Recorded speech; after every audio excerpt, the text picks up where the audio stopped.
all of them as well. What a move from the 48. Oh, look at this, and onto the straight they come.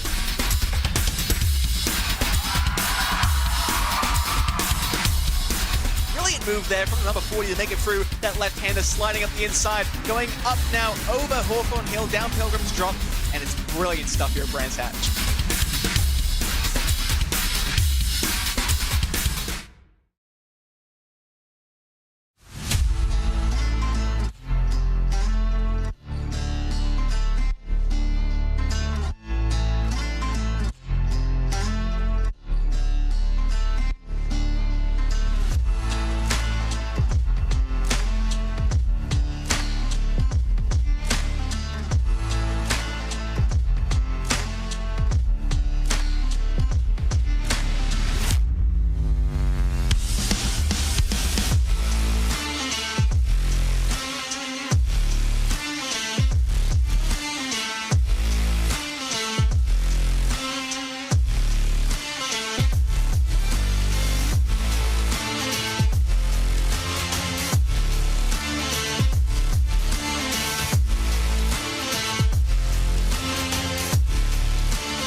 Your Monday night starts right here on RaceSpotTV, and it starts in with an all-important shake-up. Big names in the World GT Championship are electing to use today as a drop round. Today is a critical chance to go and jump and gain some more points. So this could be the day of shake-ups around a circuit that has remained unchanged since its inception into the motoring world. Welcome to Canadian Tire Motorsports Park. Welcome to Motorsport. My name's Jake Sperry. Jeremy Scott along with me for today's running. Jeremy, an old school feel here in North America. This is one of the most underrated battlegrounds in all of motoring.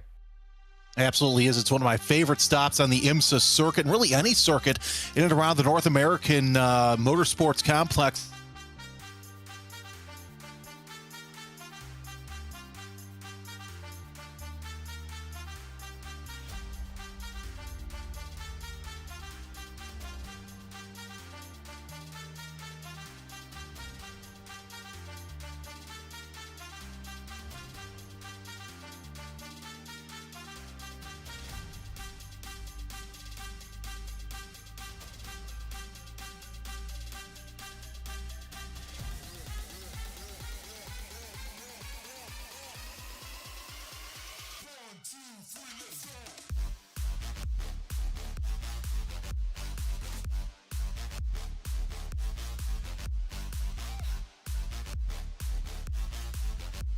Is still going to need to be left over by the time we reach the end of the season.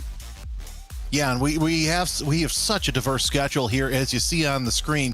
Next week, we're at Miami, where the Formula One calendar was already. We still have Detroit, Belle Isle. Yeah, we're going to Belle Isle and Watkins Glen to go. So one of each of the three technical features we have left after most sports, so plenty of time to make up points. And of course, like you said, Jake, a lot of big names that are deciding to sit out and use this week as a bit of a drop week.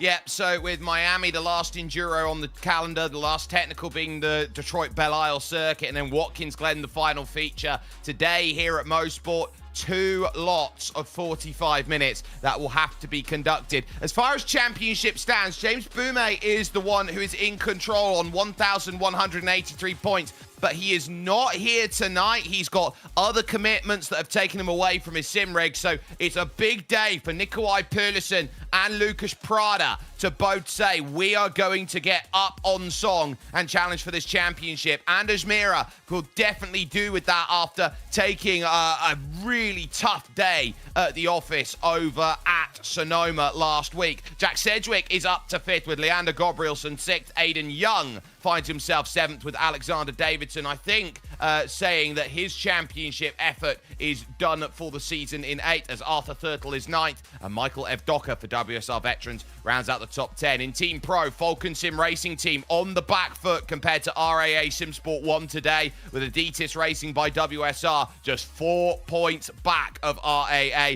as Altitude Frame Esports Pure Sims are 4th, WSR Veterans and WSR Esports then 5th and 6th, as Altitude Frame Esports Mr. Hedge and Altitude Frame Esports are 7th and 8th, as Venari and Atomic see themselves in 9th and 10th places. In Pro-Am, Aiden Carter has a rear of grid penalty for race 1. It's known as an exclusion from qualifying, so we'll have it all to do over the course of the races here today. William Guthrie and Tommy Vidal are 2nd and 3rd on 864 and 806, as Ben Cullen and Ben Ultra continue their scrap for 4th in the championship. They've got Josh Boot for Empire just behind as well, making life difficult. Ivan Turnerson is there in 7th with Taylor Lane 8th, as Phil Samways and Owen Neve make up the top 10 in Pro-Am. In Am, Janos Schultain regains the championship lead, but his nearest challenger, Tristan Engelstad, is not here for Quad Dash Racing. He's going to be racing in the Oscar Piastri event then, so that with HP Tuners, so that's going to be why he's out. So Simon Andre Livingston is nearest challenger today, as Jocko Vonderlit has had an underrated championship in 4th, with Benjamin Gregory and Eric Hartman 5th and 6th. Jacques Eva, Jesse Payne-Wilkins, Dean Timms and Ben Bennyworth make up the rest of the championship, as it is a huge scrap right now in the Team Am standings between Fry Guys Motorsport and RAA Sim Sport 2. They've only got 3 points between them, as Full Tilt V Motorsports is 3rd and Epic Sim Racing is 4th. You then got Quad Dash Racing ahead of Empire Motorsport, with Rao Racing XP91 Academy 7th, Boosted Motorsport in 8th, and then Full Tilt Motorsport rounding out the 9 in the Team Am standings. We look over at the starting grid, because as things currently stand, they are getting themselves ready to line up for a full pace lap. Lucas Prada and Nikolai Perlison, the 2 big challengers today, are in P1 and 2, with Aiden Young going from 3rd and Jack Sedgwick in 4th. Harrison Crowther lines up 5th. The best Pro-Am is Alex Rogers there for the Maradna squad. He'll go from 7th, with Adam State in new for this week for Adidas Racing by WSR. He'll be there with Michael Evdoka in that 8th place. Leander Gabrielson and Anders Mira round out your top 10 for RAA Sim Sport. 11th and 12th there we just saw across your screen, Dennis Grabowski and Axel Sliapchevich. Ethan Critchley is down in 13th with Arthur Thurtle 14th. Ivan Turnerson goes 15th, and what a qualifying by Janos Schultain, the leading Am out there with a 16th place position, with Ben Ultra and Tommy Vidal on row 9. Your top 20 rounded out by Benjamin Gregory and Michael Gray, as Ben Cullen and John Lloyd will be there on row 11. Then William Guthrie and Jesse Payne-Wilkins both running for Full Tilt, one for V Motorsport, one for just Motorsport, as Taylor Lane and Simon Andre Livingston house row 13. Jocko Vonderlit and Jacques Eva make it an epic row 14, as Andy Shields starts 29th and Colin Sanson then in 30th position. The 3 drivers who did not take times out there were Adam Watson, who has a back of grid and a race 2 back of grid to go and work with. Aiden Carter, who's got to be at the back of the grid for this one, and then Dean Timms, who just elected to not qualify by comparison. Full pace lap here around a circuit of Motorsport, 27 degrees track temperature. Ideal conditions here for racing in the morning, Jeremy, and so this is going to be as pure of a pure pace race as I think we've seen. Yeah, I think it really will, especially this time of year in North America. Got a nice little warm pocket here in Bowmanville, Ontario, Canada. Of course, this is going to be absolutely interesting to see how these 45 minutes play out. And pit strategy is going to be pretty huge because it's a short pit road and it's a tricky on and a tricky off pit road. So getting on and off without any mistakes is going to be key for a lot of these drivers. Interesting to see Anders Mira in the top 10, back half of the top 10. A lot of fast cars. So Aiden Young, they're right there in third, like you mentioned. What a great showing for the young American. Yeah, he's just starting to find the pace at the right end of the season is Aiden Young. He was only a 10th and a half off in qualifying to Lucas Prada. And there is a look then at what you have to deal with in the middle of the pack. Checkups are oh so important to talk about as well. It's a very flowing section of circuit through over 1, 2, 3, and 4 before you reach the Moss hairpin at turn number 5 through the likes of Clayton and Quebec corners. So when you get to the Moss hairpin, that's where you normally see the stack up. Yeah, the Moss hairpin's actually going to be quite nice. Of course, you got the Mario Andretti straightaways, it's called, but those of us in the media here in North America call it the not so straightaway because you're still turning the wheel left and right just a little bit, which leads you onto a very tight section just before you get onto the very short pit straight. I love this track, and now that I've been to Monaco, it vaults higher on my bucket list that I got to get up to. It's a lovely circuit. Those who are a fan, of course, of the Grand Tour, they call it the isn't out there because it's not straight in terms of what this Mario Andretti straight is, but it leads on to the S's, the prime place to see overtaking happen here today, and then you will set this on out for White's Corner, turn number 10, out here on track. This is going to be an elite circuit to go and see some elite racing, but the top 2 in pro here today are going to look to try and prove they are the best chance. James Bourmet, green flag drops, great launch by Lucas Prada. Young immediately gets to the inside here at turn number 1, working down the massive drop. Off goes Purlison. How has he saved that one going down the hill? Opens up for the outside now. Harrison Crowther! There goes Prada! Straight off the road, and Young leads, heading to Quebec. There's contact. Purlison back into the lead. Boy, talk about luck here as Pulisic makes his way into the lead. Of course, you've got Harrison Crowther who wants a chance at the lead. We saw how spicy that he's gotten over the past couple of months. Andy Shield with the meatball.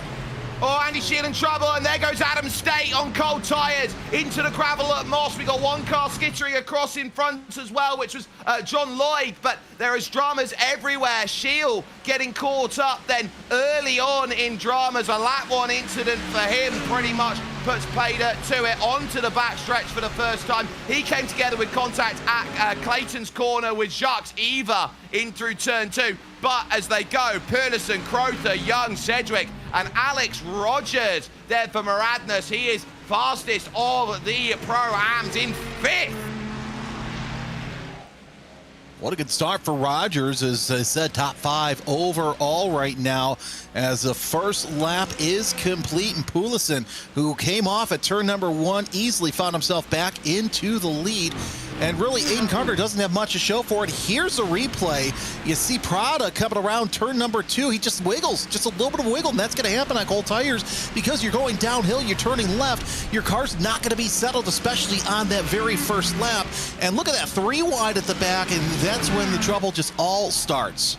Adam State, cold tyres, turn 4 down the hill, somehow was able to save it the first way, second way around, though ultimately runs into the slide and can't do anything but say, let's all try and find a way to get around. Just about managed it, and he's now back in the mid-20s for position. He's gone through on Seaman Andre Livingston, for example, as too as Adam Watson making his recovery up through the order. And we know as well how important it is to gain up places in a race like this with a reverse grid coming back. Jacques Eva looking to the inside in that bulky Mustang, and then bang, there's the contact, and Shield very unlucky to find the wall there on the right, and then gets a huge hit off of the tyres. Well, I think Aiden Carter also with a quick off in Moss corner as well. The Fry guys, Mercedes that went off kind of shortcut the course there, but no harm, no foul. I'm surprised we had as few incidents as we did, because here's the thing: you know how tight that Motorsport is. You know how tough it is for a lot of these drivers. Already, Harrison Crowther opening up a 0.7 of a second gap, but he's got Young and Sedgwick knocking at the door, and even Rogers close within striking distance. They're all there, and they're not supposed to let Nikolai Pulisic away. A lovely camera view then as we watch Leander Gabrielson under all sorts of pressure from Michael Evdoka in the 989. Ethan Critchley sits just behind. What a start he's had, up 4 spots. And then Lucas Prada just behind. So WSR train is working itself up a treat, and Lucas Prada is going to be desperate for places. And this is a very tactical circuit when you know you've only got one great place to make passes, and that's going to be here into the chicanes, the S's. Yeah, it's probably your best opportunity here, but then again, it's a matter of trying to slow down Pulisic, which, as you and I both know, is very easier said than done. We saw that how good he was in the GT4 class at the Nürburgring 24, in spite of being, somewhere in the top 10 in that class, but still Pulisic, he is one fast shoe and a great asset to this Falcon Sim racing team. Yeah, very much was. He ran in the Nürburgring 24 for the teal effort in GT4. Now he's got to bigger spec. Crowther in trouble through Clayton's. Had to get on the binders to avoid drama. And that brings Jack Sedgwick now to go around the outside to find the move to get up into third. But he just runs out of chance at Quebec corner. So has to fall back into line. Aiden Young now up into second. And this is the thing out there with the WSR cars. If one misses, the other hits. Yeah, it's gonna be interesting to see if Aiden Young can keep his advantage the way that he is, as you're on board with Harrison Crowther, Alex Rogers, and he's trying to chase down Jack Sedgwick for 4th place. But then again, you've got Sedgwick and Crowther battling tooth and nail for that bottom of the pro podium right now. And you take a look at Alex Rogers' closest competitor, it's Ivan Tennyson right there in 14th overall. So it's another 9 cars between 5th and 14th right there. So, I mean, why the heck not go out and do the best you can and try and get maximum points are available to you? You absolutely need to, and he knows he's on a part-time schedule, so as far as the end of this season, he's looking to score big points and score big points quickly, and that's what he is eyeing up and doing very, very well. Janis Schultain, by the way, has lost the lead of AM over the first few laps. It's Benjamin Gregory who's in control. There's a bit of side-by-side in front of him between Turnison and Arthur Thurtle. You've got in the midst of this, just behind, Ben Altria and Michael Gray, a couple of full-tilt cars looking to put themselves into play. Thurtle refusing to give this one up on the bottom of your screen as they go through Moss here to scrap for second, but Thurtle falls into line and Altria gives him a little love tap there, going up into Moss, saying, come on, push on, you can't lose the back of Ivan Turnison, he's a pro-am. Well, here's the thing, it's something that we've mentioned before. Altria, we know that he's at the back, and then 20 minutes later we look and he's further up the field, so I wouldn't be surprised to see Altria try his best to get around Thurtle and then Turnison, especially because we know how good Thurtle is near the end of these races. Of course, we also are dependent on the invert, so VB Thurtle's waiting for that invert. Either way, great battle for second place, great battle for 13th in class, as Tennyson is really trying to open up that gap between he and Thurtle. Indeed, he's doing it quite well. Yeah, he's doing a lovely job here as Turnison. He knows he's just got to settle down, find the rhythm, and he's fighting for more than just out there his individual stakes. He knows how important the battle is in the team's championship there in the RAA2 team. So he has really got to set himself up and say, look, I've got to make something of this one today, and he will be seeing that gap behind. Ethan Critchley now under pressure, and I wonder how easy of a pass this will be for Lucas Prada. He's not going to get the move here done over through Moss corner, and I think Lucas Prada understands he's going to have to work to get this pass done on Ethan Critchley, and they'll both understand one win apiece for both of them, and that is Ben Altria in trouble and in the barriers. Commentator's curse has struck one of the full tilt Mustangs as he waits and waits, and now he is tail end Charlie as Andy Scheel is still into the pits. His mechanical black flag has been wiped away, and just as we were showing Ethan Critchley, can I say this? WSR, just period, WSR, having a day so far with Aiden Young in second and Ethan Critchley in ninth. It's not been the best season for the WSR straight up team because obviously you have the Adidas by WSR with some of the fast drivers. It's not usual that we see WSR having a rough season, but they're really trying to turn things around with a handful of races left this year. They're trying to. Altria did it all on his own, by the way. That is just a pure spinner on power. You can see goes into Moss, you attack off the exit, you can see he's sat underneath, tail kicks out, tries to catch the tank slapper. You called him Tail End Charlie for where he was. I think Tail End Charlie was very much unhappy at the fact that the front was ahead of the tail, and as you'd say, the back wanted to see what the front was looking at. Yeah, that's very weird that you see the Mustang so tail happy. Usually it's very good, very planted on the ground. So that's just a weird incident there, especially for Ben Altria, who's not prone to those mistakes, although Crowther all over the back of Young, just like a cheap suit, and not too far away, Jack Sedgwick, he's ready to pounce. Crowther and Sedgwick have really impressed me with how good they've been so far this season, and really Aiden Young living up to the hype as well. Granted, when you have talent like Poulsen up at the front, it's hard not to get drowned out in the sound and the noise. You also have Rogers and Anders Mira up 4 spots as well, and 6 right back there. They're battling for 5th place, but man, Crowther, he smells blood in the water with that Corvette. He very much does, and knows that this is defensive posturing here from Aiden Young, and he wants to make something of this early on in this race. They'll probably be eyeing up about half an hour in terms of stint length time, so they've only got about a 10-15 minute stop that they are looking at to get themselves over to the end of this race. And critically, with those pit stops, pit lane entrance we will talk about now, just before we get to the opening, we would feel, of the pit stop window, because going through turn 9, you're on the racing line hitting the brakes. As we take a look at a replay, as almost a look at side by side, this is Jesse Payne Wilkins down the hill at turn 2. Now we will see this all the time, a car thinking it can lunge down the inside, and driving through him there is Aiden Carter. Now when you're already on a rear of grid, exclusion from qualifying, that's a surefire way that you're going to get another. Yeah, Jesse Payne Wilkins trying to get back on the course, but yeah, I mean, I get that Aiden Carter's trying to get up through the field and just get up and try and make improvements, but yeah, I don't disagree. You do something like that, and that's definitely going to draw the ire. What's going on back here with Crowther as he's having problems going into Moss Corner? A little bit of a wiggle there. Did we have off? That's Clayton's corner, turn 2. He caught a half slide, somehow avoided everybody else in contact, and continues on in 6th. He did so well to keep that one from spinning around. Watch this here from 3rd position down the hill. The AMG Mercedes just getting a little too happy on the inside. Catches once. Sedgwick dives down the inside, catches twice. Somehow avoids the contact from Alex Rogers, and Harrison Crowther able to survive. If he did that about halfway through the pack there, his day would be done.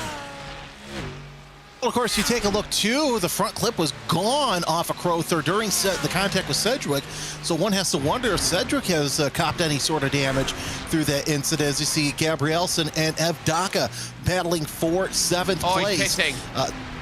He's pitting. So yeah, no surprise there. You got to get that fixed. That way you can at least keep it going. I wonder if it's going to be a fix or if it's going to be a quick pit and a little bit of strategy here. Yeah, needs a new grill out there. I'd recommend George Foreman for him at this moment. Harrison Crowther really having a torrid time of getting the luck, but if Docker now, this is 7th and 8th, and is now seeing here Prada behind, Gabrielson, the one having to do the defending here in 6th place. So this is going to be all about the strong battles that are there, and look at Eb Docker, pulls over to the right and says, look, Lucas Prada, you're a title contender. Your turn to attack Leander. So see what Prada can do again, trying to reel in from the mistake that he made on lap 1. And Prada doing what he can to try and keep Evdaka and Critchley behind. Again, this is for 7th place, as Gabrielson has opened up a little bit bigger gap, but we're also watching this battle here with Rogers and Mira. What a good day that Rogers is having so far, as up to 4th so far. The way he's driving right now, and I mean this here, when you see your next Pro-Am down in 12th position, drivers like William Guthrie, who's normally a perennial top 10 candidate, outside of the top 15, I think Alex Rogers is pro pace. Hashtag Rogers for pro. Yeah, no, I don't disagree. This is a great coming out party for that number 77 Ferrari, as, you know, he's really running. Let's see the lap times that he's running. His fastest lap time is about a half second off of that of Poulison's lap time. And if you're that close to one of the fastest drivers here in the service, no surprise that you're doing quite well for yourself. No surprises at all, and so if you get that as a mentor, Daniel Morad, who is Mr. GT3 out there in the Intersphere, you know that you are right in with the best guys in the world. So I wouldn't be surprised to see Alex Rogers getting quicker and quicker as far as he goes. As we take a little look over, this is Jacques Eva and why he's down in pit lane. Turn 1, fast right-hander, the epic sim racing Mustang looking to attack off the exit, then gets across with Crowfoot jump straight out of the pit, out of the frying pan, into the fire. I wonder if Harrison Crowther had a black cap cross his path and he walked under a ladder today. Well, I guess he went down to Ace by the 2-for-1 Grill Special, because he just lost another one, so he's got to get that put on. Just, you know, no rabbit's foot there for Crowther, so we'll see how long it takes him to get back in the race, or if he's just done for the day. Either way, back to the Alex Rogers thing. You got to stop and figure, too, this is Daniel Morad's home track, so I would not be surprised if Morad went out there, tested, got a good setup, and that's why he's doing so well. Colin Sansom with a quick spin. Does he make contact? Just ever so slightly, but able to turn around and get that car underway. Yeah, very tough for him to deal with, as we got this battle on for second. Young versus Sedgwick now, and Jack Sedgwick, I know, has not had a win all season and would be desperate for one. So too would Aidan Young, but they know that Pearlison is a long way down the road as they work through the S's and over to Whites. I also want to keep note of this battle right now for your AM leader, Benjamin Gregory. He's got Ben Cullen, William Guthrie, Tommy Vidal, Janos Scholtain, and the pro Adam State on debut, looking to fight for it right now. On the bottom of your screen, side by side, Ben Cullen's Effect Simulations Mercedes looking to get on into play here. What defense by Gregory, and a shot there for Guthrie. Isn't going to get there, and that forces Tommy Vidal. Tommy fast to the inside at turn 1. He had to take evasive action, Mustang on Mustang. Nice save by Tommy Fast. No surprise he's able to do that, as the Tommy Fast fan club has taken their seat and said, keep it calm there, Tommy.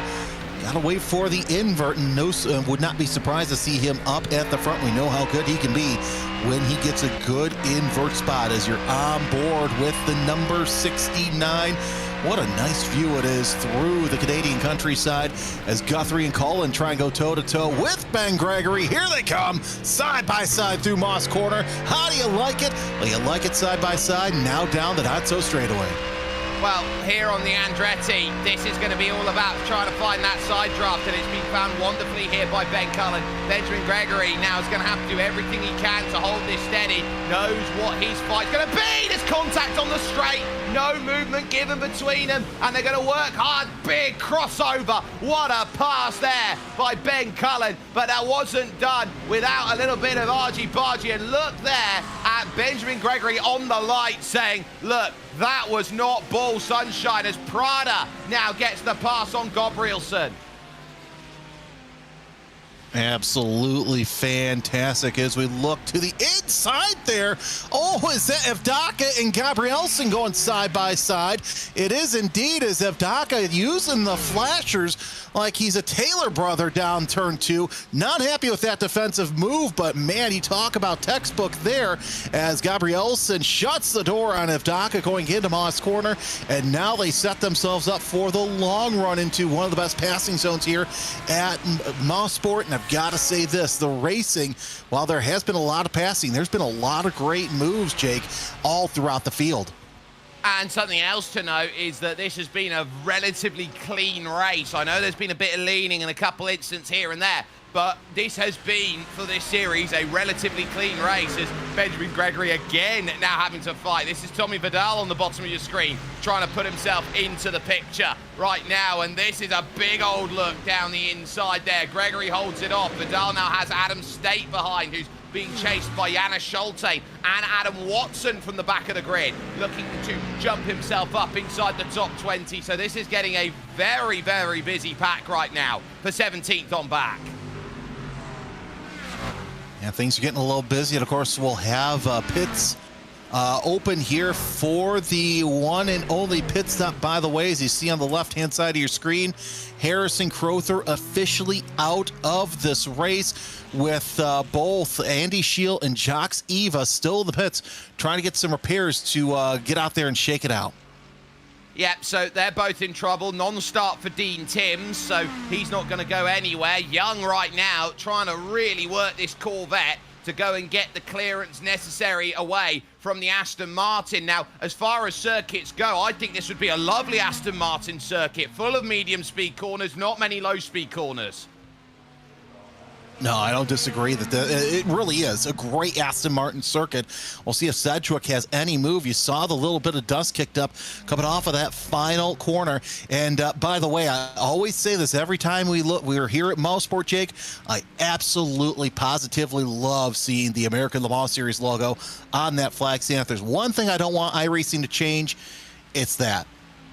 I agree. It's a throwback to the past from when this circuit was scanned. Adam State's got to run on Tommy Vidal as through Quebec corner goes the likes of Young and Sedgwick behind fourth and fifth. Rogers and Mira going at it, and it's still all about the chase and change out there. Tommy Gregory going, Benjamin Gregory got to be worried about going backwards. Tommy Vidal losing one place, but managing what he needs to out there at this moment. But Schultain here for the Fry guys. This is more than just a battle of Pro-Am versus Am. This is class versus class for the Am Team's Championship. It's split by just 3 points. Oh, and that got close through 4 up into Moss.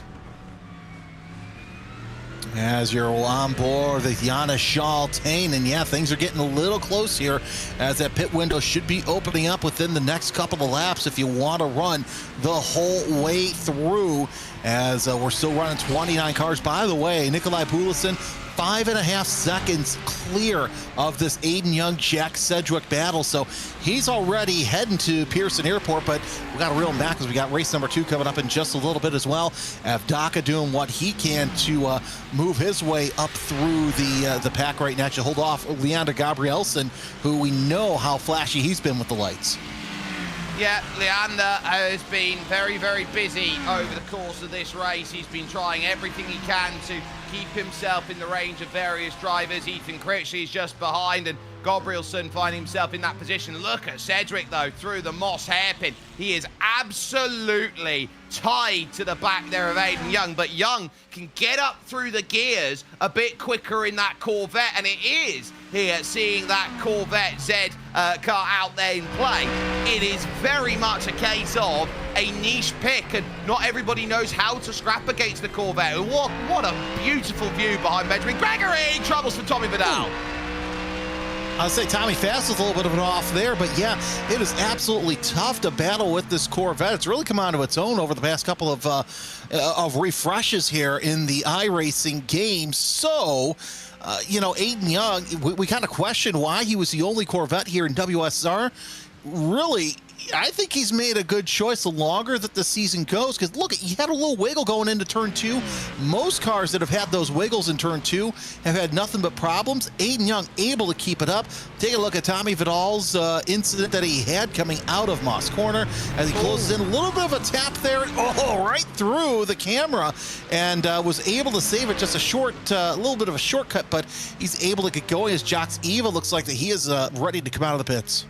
9-minute 36-second pit stop. That's a long one here today, but ultimately grabbing the front or the rear there of Adams State, which sounds like Adams State should be driving from Adams State University if there was an Adams State, which I think there is. But Benjamin Gregory, there you go. That goes the AM lead out there, and the boosted motorsport machine had his off through turn 2 at Clayton, had to abandon it massively, came back on at Quebec and immediately lost it and went right into Aiden Carter. And it's just been a rough day for the Mustangs here. It doesn't matter which one you're racing for, you're having some sort of issue. Where you're not having an issue, it's Corvette versus Aston Martin here as we take a look at the replay from Benjamin Gregory's incident. And yeah, just a low wiggle coming off of turn 2, and that's all she wrote. And then coming back on course, you got the different types of, was there contact? Yeah, there was definitely contact with one of the Fry guys. I think that was Aiden Carter, who, Aiden Carter's coming in now for a new front clip. Needs it, has a fast repair available, so that will be an indication of I'm going to have to use it, take my stop early and go. 5.3 second stop time for Aiden Carter, so legitimately I think for Aiden, he's just come in for the clip and gone out again. Yeah, and already a rough race. Started at the back, a couple of questionable moves, but going to be interesting to see what happens after it's all said and done. Of course, Miami's next week. It's the Enduro, so, it's heaven forbid Aiden gets some sort of penalty. It's not as bad as getting it during a sprint race. As look at how close Sedgwick is on the back of Young, about as close as we've seen all race long. And it'll be interesting, Jake, to see if these two pit together. Back there, you got Rogers and Mira. Mira finally in the top 5, up 5 from his starting spot of 10th. I know that he hasn't been happy with his choice of the BMW again this season, but he's really making the best of it. Here comes Sedgwick, going to try to go around the outside, almost leading on Aiden Young there. Oh, he gets a massive slide, though, through Quebec corner, and that's going to stop the run. He ran so close up to the exhaust of Aiden Young, did Jack Sedgwick going through Clayton's corner. It was a marvel of close quarters driving from a driver who has been up there at the pro level for a very long time in the sim racing sphere. But ultimately, Aiden Young was able to just say, no, you're going to have to try and eat my wake out there, and there was nothing that could have been done by comparison to that. So ultimately, an important battle between them, and it's still going to be on, but that's the sign that you might want to start thinking about where you want to be in these moves. Speaking of other drivers on the move, Ben Cullen, he's through on the likes of William Guthrie. He's on the train now of Michael Gray and Arthur Thurtle. So that's going to be an interesting pick right there up top. At the bottom, Arthur Thurtle, as you said, trying to hold off the 273 of Michael Gray. Look who's back there as well. Adam State and Adam Watson are working their way through as cars are starting to pit for their first pit stop. I thought I saw that, but either way, now that battle for 2 cars is a battle for 4 cars, with Thurtle leading the 4-car train going through turn number 1. Yep, so opening corner is going to be really important because it sets the entire run for turn 2 here. Clayton's corner, the hardest corner on circuit. You dive down the hill. In modern day, you have runoff there. You've only got grass. It's old school out there around this circuit here on the iRacing scan, so you've got to play it absolutely pixel perfect. Michael Gray getting a lovely run, but Thurtle's Porsche really good there through turn 4, and it covers it off to Moss. Yeah, no surprise here, but however, where Thurtle lacks is right there coming off of Moss. You see that Michael Gray closing in that Audi not too far away. Cullen and Guthrie, they're licking their chops to see if they could possibly get a move if Thurtle gets moved out of the way. But down the not-so-straightaway, looks like the Thurtle is doing the best he can to try and close off any assault, because you see the Audi of Michael Gray going left, right, even close to sideways to try and make something happen. But now it's too little too late. Nobody coming into the pits yet. Sansom, though, you're first of the takers. Guthrie, I should say, is the first to come in. Why not? You're stuck in traffic. Get out of there, get a service. He was back of the pack, or there was William Guthrie. He figures if I come in and take my service first, I'm going to get to the front of my group, and he only needs 5.5 seconds worth of fuel to get himself off and away. And Colin Sansom gets the black flag for speeding on pit exit, so a tough day gets even worse for him. William Guthrie then gets the drive out of pit, and he'll get a bit of clean air behind Jocko von der Ligt then as he looks to push on. But over to second and third right now, 7.5 seconds the margin. I think Jack's in a game of stick or twist right now, and this is a game of chicken. How long do you want to go? And do you want to go in and undercut? I'm kind of surprised that Jack did not come into the pits. Here's the thing. Poulissen's been running straight 14.4s all race long, and you got Young and Sedgwick running 6s and 4s there at the end. So this is going to be quite interesting to see how these two get on one another. But Poulissen definitely in a different postcode right now as they work their way out of 2 into 3. And look, here's the thing. Mira also hanging tight on the back of Alex Rogers, who's having a great showing. Michael Gray comes into the pits as he says, you know what, I'm done racing you guys. Yep, another driver who decides, look, I might have to cover off William Guthrie. It might be a full tilt decision there at the moment. Up over the top. Yes, Alex Rogers is having a stellar drive right now in 4th position, but the key is Sedgwick and Young at this moment here. 2nd and 3rd, giving everything what for, but not being close enough to highlight those moves. And there are two very, very astute, very clever drivers who know they'll only go for it if they know the move is 100% on. It hasn't been, but I tell you what, if you can get a big run out of turn 9 here, the second part of the S's, coming into the pits at White, you can really command an advantage. No, you really can, and that's going to be interesting to see how that plays out in the closing laps. Of course, we know the game here in these 45-minute races. You want to wait till the last possible minute to pit, but then again, if you're in a battle here, I'd be playing a little bit of strategy if I'm the chasing car, because I'd try and go for a short fill and see where that takes me to the end of the run. I'm looking at this pit counter that we have on our handy dandy timing screen. Michael Gray, the highest of all pit runners right now, in 23rd position. So we still have 22 cars that need to answer the call, Jake, and I would hate to see what would happen in this very short pit road if all 22 cars come in at the same time. Well, the good news is it has been fairly truncated out here. You're getting these packs of 2 right now, or otherwise known as I like to call it, a bit of Noah's Ark sim racing going on. Sansom then back into the pits, but right now I would look at Jack Sedgwick and say, what do you do? And also Alex Rogers and Anders Mira. Mira will be quite happy that it's damage limitation on the way he's looking about it. Sedgwick trying to posture on the outside of 8 to get a run over to 9 again. Both electing to stay out and say, we'll go a little bit further. It's how long you want to go. This looks like troubles for Ivan Turnison here. 111 down the hill through Clayton, and oh, he's over the bump on the inside, and it has spat him a dream. Yeah, had spam a dream, and he didn't visit the tire wall, which is absolutely fantastic. As look at how close Sedgwick is through that section, as he is doing his best to try and close in on Aiden Young. He's made a couple of attempts, but nothing worthy of any sort of pass. He looks to the outside once again, almost gets even. Oh, I mean, you know, there are several. Well, here's the thing: Sedgwick goes to the inside of Young. Young's going to try and shut the door. They're side by side through Moss. Leaning on each other. That is the move that Sedgwick needed, but he's not able to capitalize. He doesn't have the drive in the Aston Martin by comparison. Really tough scrapping going out between them at this moment. They understand what the context of this is. This is 2nd and 3rd. This is big points that they're trying to sit on the board with. And Jack Sedgwick goes around the outside of 8. Can he chuck it to the inside at 9? No, he can't. So he'll have to stay again in range as Jocko von der Ligt. 4.9 seconds here. I reckon they could be going right down to maybe 8 minutes if they're not careful, as I know Andy Shields blown his engine on pit lane.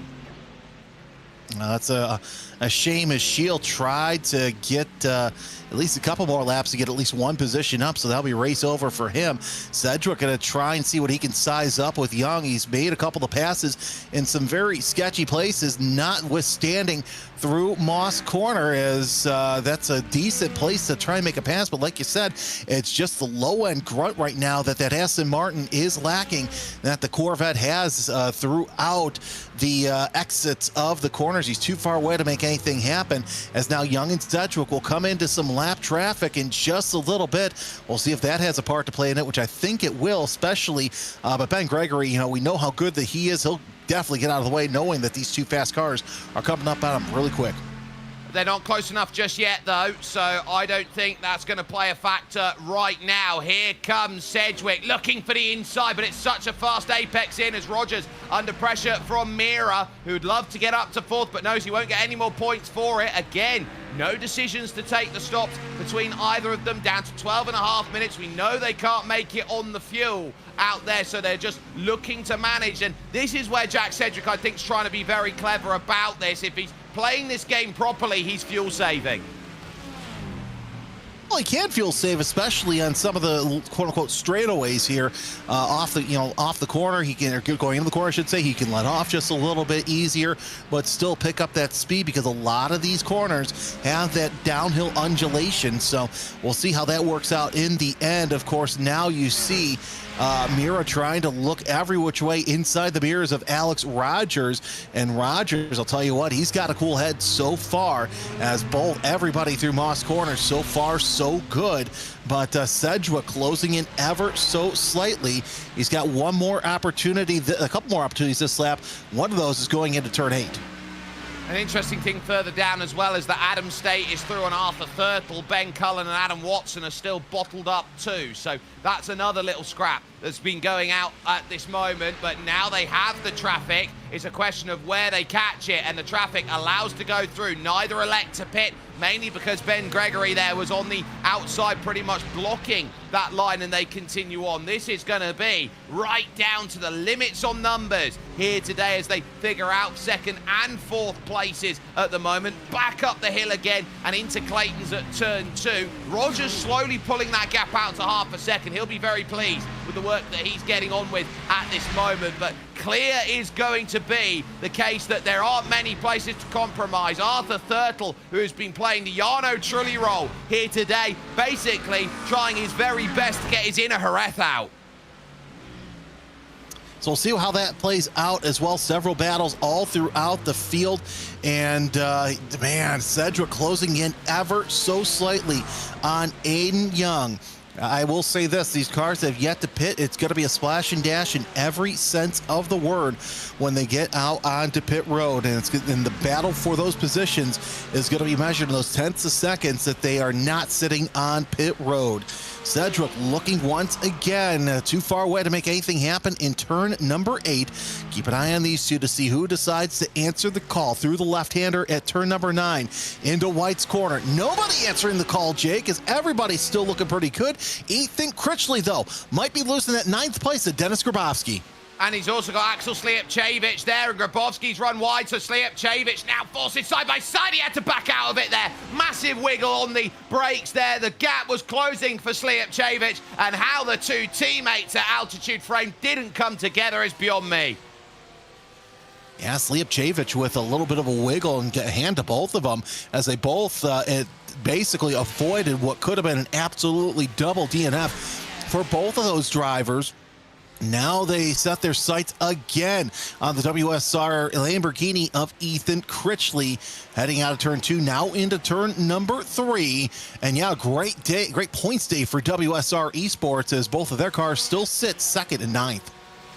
They'll be happy with that, knowing against the likes of Altitude Frame, for example, 10th and 11th are good points, but not great points out there as far as they are looking here. And Ethan Critchley knows that he's got to get a move on because he's been dropping the time. And compared to where he was earlier on in the season out there, Jeremy, where he was fighting for victories, this has been a downturn of form as Adam Watson gets the move done almost now on the likes of Ben Cullen, who's got the drive back. And what's this for side-by-side here? It's a case of, can Arthur Thurtle give Adam Watson a little bit of a slingshot there in the altitude frame McLaren that does get the pass? just right there. We know how hard that we've seen this battle shape up with Watson and Cullen as everybody goes around once again. Jake, I wonder if any of these drivers are going to wait till the absolute last possible second to come in, or if all of them are going to say, you know what, we might be able to make this thing to the end and just come on in with just a cup of petrol left in the tank. If they can manage it here, they've got a 70% fuel limit on, so it is going to be mighty close. John Lloyd will come in with 8 minutes to go as we focus on Adam Watson for the time being and how hard they're going to have to battle amongst at this stage to the late parts of it. So we'll fall behind the likes of Aiden Carter, for example, as far as this race now stacks itself up. Perlison going around another time, as is Young, as is Sedgwick, as they continue on their scrap. Critchley and Grabowski then eyeing this one up and saying, look, I'm going to have to go defensive here into turn 8. Grabowski earlier on the brakes there, which is great news for Critchley, except for the fact that he's burnt a lot of fuel trying to make that move in the Lamborghini to defend. Yeah, so we'll see how long Critchley stays out. 7 and change left to go in this race. It's still anybody's game for the overall podium. Anybody's game to stay inside the top 10, as there's a lot left to play for. And what could have been for Colin Sansom, you see him back there. He's kind of holding station with this battle for 9th place, but still not too bad. But I'm looking at Adam State. What a great position for him. 12th overall, 11th in class. Alex Rogers, a phenomenal race one for him today, as he still sits in 4th place. And he's basically defended from everything Anders Mira has thrown at him this race, with Lucas Prada now, Daca now breathing on the neck of these two soon. Yeah, so for Adam State, it's been a great recovery drive, a great race for Alex Rogers here, but critically, Rogers still there with Anders Mira as they're working through the traffic. Michael Evdoka will be looking behind because he's got back through on Lucas Prada. So Prada now has fallen back from 6th to 7th places, and I'm just trying to get my eyes peeled on where he did that. He said, look, I can't go any further than this, and Evdoka just went, right, I'm having it. Yeah, Avdaka just all sorts of done so far, so he'll get around there. We'll see what Rogers can do, but look at Sedgwick trying to get around Aiden Young once again, and it's not going to be enough this time by. We'll see how it looks going into Moss Corner, but man, they are close once again, Young and Sedgwick, as you see Sedgwick just trying to get inside the mirrors of Aiden Young. Yeah, a lot of grass kick up there from Jesse Payne. Wilkins going through there as well. Taylor Lane needing a late stop then as they set. It's now 11.5 seconds for Nikolai Perlison, who is just styling and profiling here at this circuit right now. They've got a second race to come along after this, round 15, of course, as it stacks, and so they'll be keeping themselves very much focused on it. No need to make a pit stop just yet, but they'll be eyeing this one up to the end of the race at 5 minutes worth of time. How have they been managing the way that this one has set itself into play? Turtle, Watson, Cullen, Tommy Vidal all together, but it's all about on the top as well, because Aiden Young, anytime Jack Sedgwick has put the pressure on, he's gone like Cool Hand Luke and basically just said, no, I'm just going to be absolutely A-OK. Car slow, letting them through on the left-hand side, Jacques Eva. Well, we all knew that Aiden Young would take a little bit to figure out the competition here in WSR, and no matter where the young driver goes, he's always a threat up to the forefront, and I'm not surprised that he is up there battling for 2nd place. Here's the thing, even if he could catch up to the likes of Poulsen, which that you have to drive out of your mind for that, as Tennyson and Tommy Fast are both in and out of the pits. Leaders in. It's just something to catch up to Poulsen. Poulsen is now going to come in. I think we've reached the mark. 4 minutes to go. Keep your eyes open, because I think everyone's eyeing it up. Aiden Young has had a lovely gap there over the last half a lap. Perfect time to hit the power on, but Sedgwick closes it up down onto pit lane. So questions will now be asked at who does what. Staying out then is both Mira and Rogers. So that will put a Pro-Am in the lead with 3.5 minutes to go. There's about 3 laps left to go. I would not be surprised if Rogers and Mira just run it down to empty as Poulsen comes out of the pits 5.3 seconds in arrears as everybody else starts to come into the pits. You see Gabrielsen in and out, and I should say he's not out yet, but Rogers taking his Maradness Ferrari to the front. Oh! Grabowski almost into the side of Jack Sedgwick coming out of the pits down through Clayton Corner. They are really going to have to be careful on merging for those who have pitted and those who haven't out there. So it's getting really big, a critical move there for Sedgwick. He stays in range of the car in front, but critically right now it's Ethan Critchley who is just giving a tow now to Aiden as they work here. Rogers and Mira, 2:40 left on the clock, working through. It's a minute 14 these laps, into the left and right, one in, one out. Mira can go further in the BMW. Of course, Rogers was flashing earlier on in the lap. Let's take a look at that replay of what could have been, should have been. Oh man, that was tight.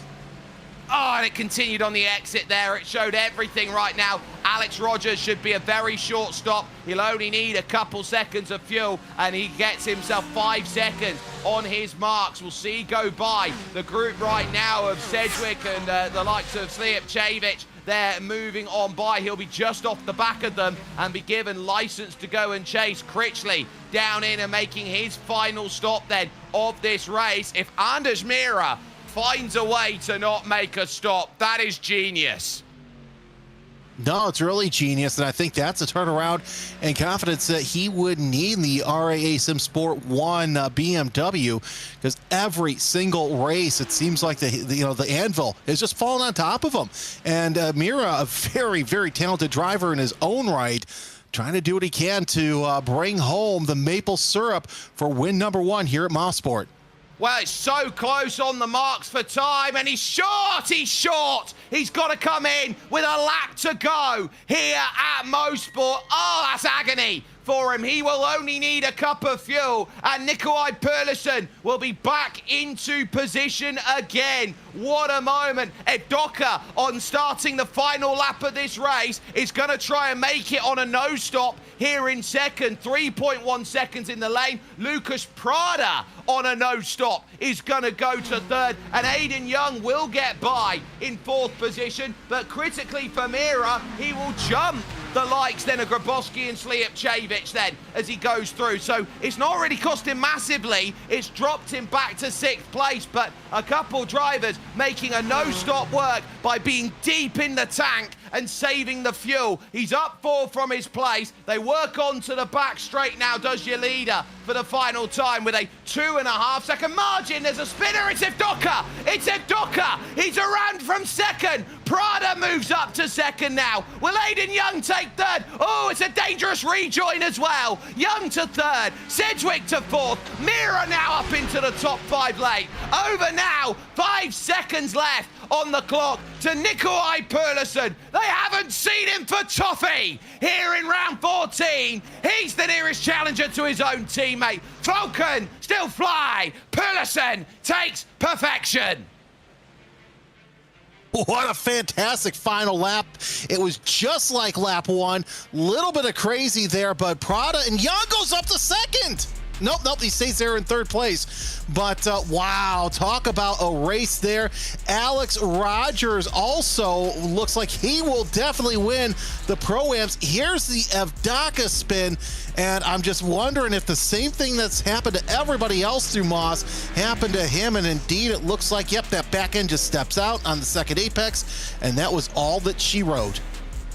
Michael Evdoka will be absolutely kicking himself at that. Your Pro-Am winner is Alex Rogers. Your Am winner, by the way, Janis Schultain, your championship leader, and he gets that by 2 spots over Seaman Andre Livingston. We do have to note the result as Lucas Prada is going to be 7.1 seconds back. a very difficult one too. It looked for all the world that Prado was only going to be 5th, 6th, 7th. He gets 2nd as Aiden Young is 3rd and Jack Sedgwick is 4th. Anders Mira will finish in 5th ahead of Dennis Grabowski and Axel Slijepcevic, with Michael Evdok at 8th. Alex Rogers winning your Pro-Am in 9th, and Adam State, what a recovery from a spin on the opening lap to get a top 10 result. Adam Watson from the back of the field goes to 11th, with Leander Gabrielson and Arthur Thurtle 12th and 13th. Ethan Critchley then finishes ahead of William Guthrie. A slew of Pro-Ams here with Michael Gray, Ben Cullen, Aiden Carter and Tommy Vidal there. Janis Schultain wins the AMS ahead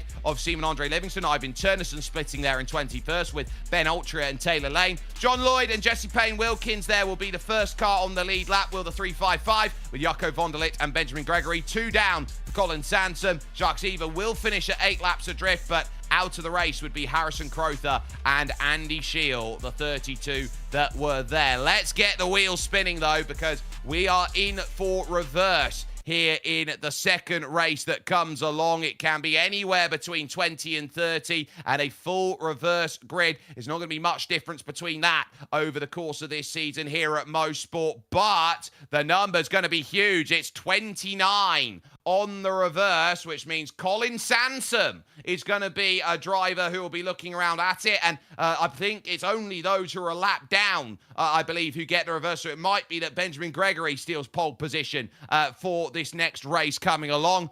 Jeremy, what a critical race one that was. That had everything. That was a nail-biter. That was absolutely fantastic. I can't wait to see how the second race shows up. And according to our timing, by the way, Jesse Payne Wilkins, the first car 1 lap down. So the front row provisionally, I could be mistaken, could be John Lloyd and Taylor Lane. It very much could do. So it might be that it's only those on the lead lap get the luxury of finding that into play. So we will keep an eye out on that as that goes. But a lot of great racing to come up on the horizon. We're going to step aside for just one moment here on RaceSpotTV. Round 15 here of the World GT Championship from Canadian Tire Motorsports Park is on the other side of this.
of them as well. What a move for the 48. Oh, look at this, and onto the straight they come.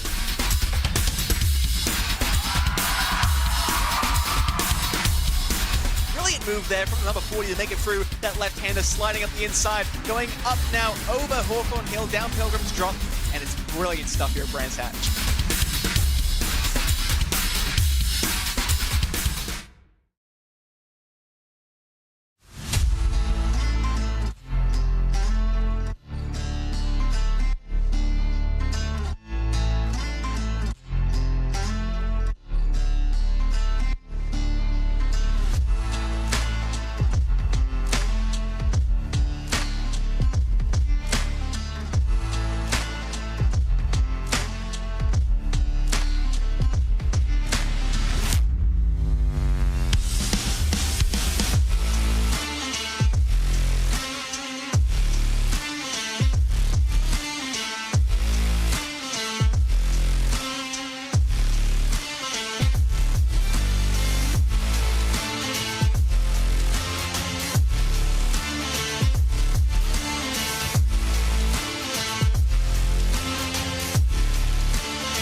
Game on then. After what was a dominant display of running, we note that it's one lap down and afters that are getting the reverse. It'll be a 28-car reverse that sets for the second of two races here tonight from Canadian Tire Motorsports Park. This has been for round 14, wonderful. Round 15 now going to be an absolute barn burner. Jake Sperry, Jeremy Scott, patience will be the name of the game for those who want to jump forward, and this is not going to be easy to get the points you need. No, it's not, especially with the way that the grid is shaping up. We'll have a final look at our grid here in just a little bit, but a lot of drivers coming in saying, hey, this has been too much fuel. And even in our YouTube chat, we're seeing Alex Rogers saying, hey, ran out of fuel coming out of the pit road, rookie error for him. But either way, what a fantastic race that we had, as Andy Shield confirming reverse grid will be 28, is only it's only up to one lap down. And you take a look at those drivers, it's going to be very tight. It is, and it is going to be difficult out there. So sometimes you will note that with the 20% version added onto the fuel tank restriction at 70%, it's making life very, very close to whether you can make it or whether you can't. It's taking a bit of fuel saving. Please drive carefully. Please come again. I wonder how many aren't going to listen as the grid about to stack itself up here for round 15 of the championship. It does mean that Benjamin Gregory will be the driver on pole position in the 113 for AM, as Jaco van der Ligt will be alongside.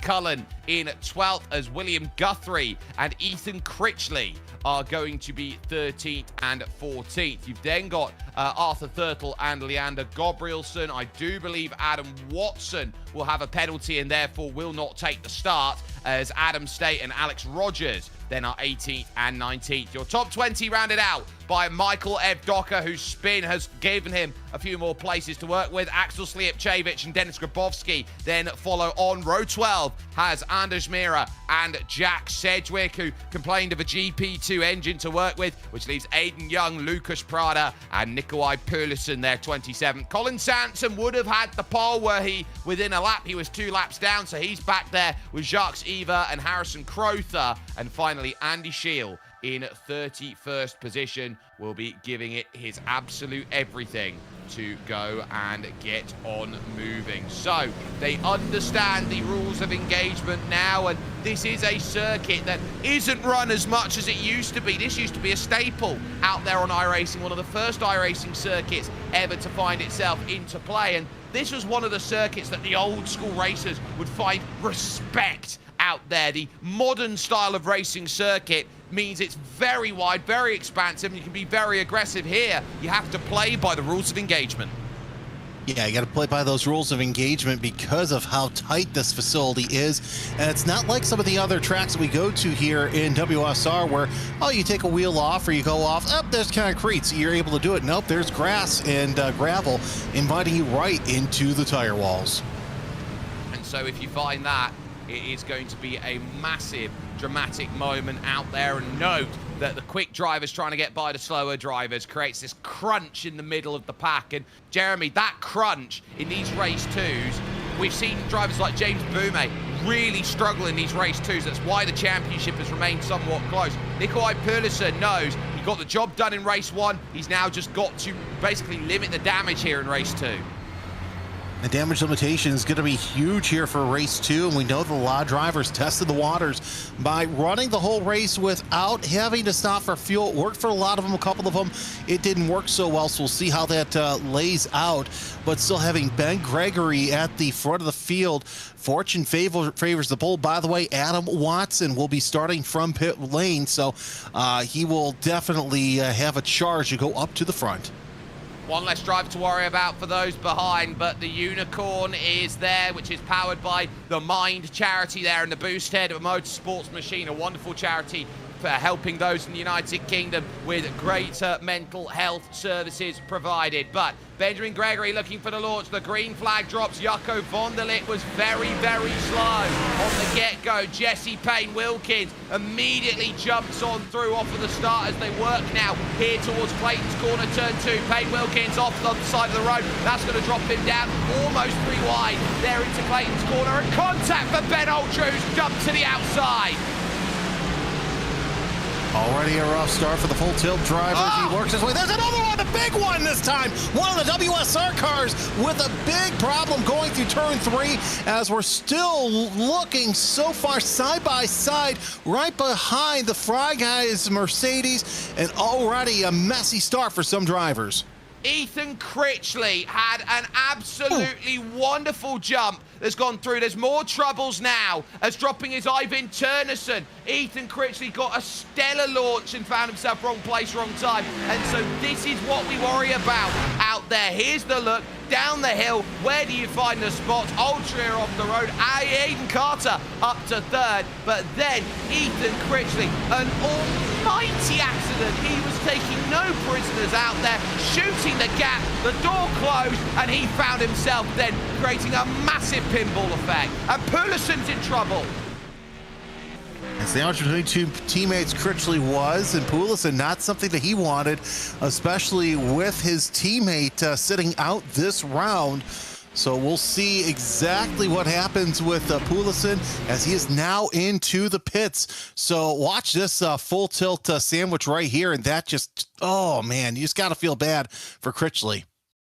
It's very similar what's happened to Poulissen. He just found himself with a 3-wide moment, and that caused all sorts of dramas then for it. Look at it. That is a hard concrete wall that he has smashed into there, and he has gone straight across, and there go 2 full tilt cars, then straight across the circuit and out of contention as far as it goes. Fry Guys are going to be really happy with where they're placed at the moment. They're currently 2nd, 4th, and 6th at the moment through Schultze, Carter and Lloyd. They're having the best run, but critically in the pits was Nikolai Poulissen, because he's now had to come back out then of the other side after he damaged the front nose. Again, trying to shoot the gap between Grabowski and Aiden Young. They left each other room to be respectful, and then as they were pivoting for the line, Poulissen pushes over and there's overlap. I think that Poulissen just didn't realize that Thurtle was right there on his back bumper, and that was all that she wrote for the front runner. So a rough day, a rough race 2 for the start of the Falcon Stim Racing team, as now Tennyson still sitting into the pits. I think he's going to be out, and indeed he is 1 lap down. Jesse Payne-Wilkins, Michael Gray still into the pits as well. And you see Poulissen, he's back there in 29th, but he's the last car on the lead lap. Ben Gregory, though, having to hold off Aiden Carter for 2nd place. Let's take a look at the Tennyson. That was the one that I saw right there, just cut across the course right into the tire wall. Yeah. He caught his teammate there as he went through, so he was very unfortunate there. Michael Gray, another look at this here, because he's just the bystander stuck on the outside, and he avoids the first part, and then they just come back across. He gets tagged in the rear, and then effectively gets mounted there through Quebec corner for the lead. Benjamin Gregory under pressure. Here's Aiden Carter. Then as they head to turn number 8, and after starting with a rear of grid penalty for race 1 to now be fighting for the race lead, this is Aiden's fever dream at the moment as he works, and he'll know that he needs to be elbows out with the British Sim Racing Cup coming up with TCRs at Thruxton for him tomorrow. Oh, that's going to be a fun race for him as Janis Schultain trying to hold off Fast Tommy, because he knows once he gets around there, it's going to be game on for Aiden Carter. But Aiden trying to make his own right as he wiggles a little bit coming off of turn number 1. He was all over the back bumper of Ben Gregory. You see the battle for the lead up top, the battle for 3rd down there at the bottom. And here comes Aiden Carter trying to go high, wide, and handsome. Doesn't make it happen. But I'll tell you what, there's a lot of fast drivers back there who want a shot here at the lead that Carter's going for, heading towards Moss Corner. They're side by side. That's where Carter needs to be, and Carter gets the lead quite easily. Lovely pass, they scrap as well. For 6th, there's Gabrielson, ends up getting almost chopped across by John Lloyd out there, who is doing well. They're all stuck behind Jacco van der Ligt at the moment. It's a massive clog up at the moment. Evdoka and Thurtle who are out there together, and they are going to be scrambling about with Crowther, Young, Slijepcevic, Sedgwick. They're all there. They're all trying to make it happen, and they're saying, look, this is going to be where the dramas lie. There's a little bit of contact, and Gabrielsen just holds himself out of station there, and a big lunge there from Alex Rogers, having a great run. Rogers says, you think race 1 was good? Wait till you see how I perform in race 2, as now he's knocking at the door of 3rd place in the Pro-Am class, with William Guthrie sitting up there in 8th place. But man, everybody slicing and dicing near the back half of the top 10 so far, as Gabrielsen trying to see what he can do to get around Jacco van der Ligt for position, as Rogers looks to the inside of Guthrie. There's the bottom 7 of the podium so far. I'll tell you what, that Ferrari's on rails today.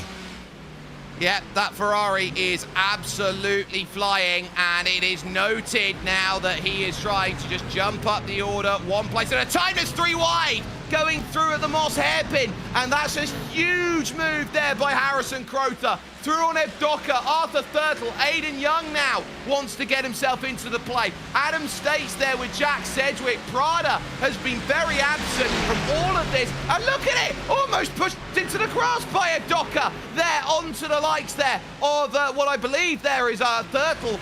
My, oh my, they're taking no prisoners.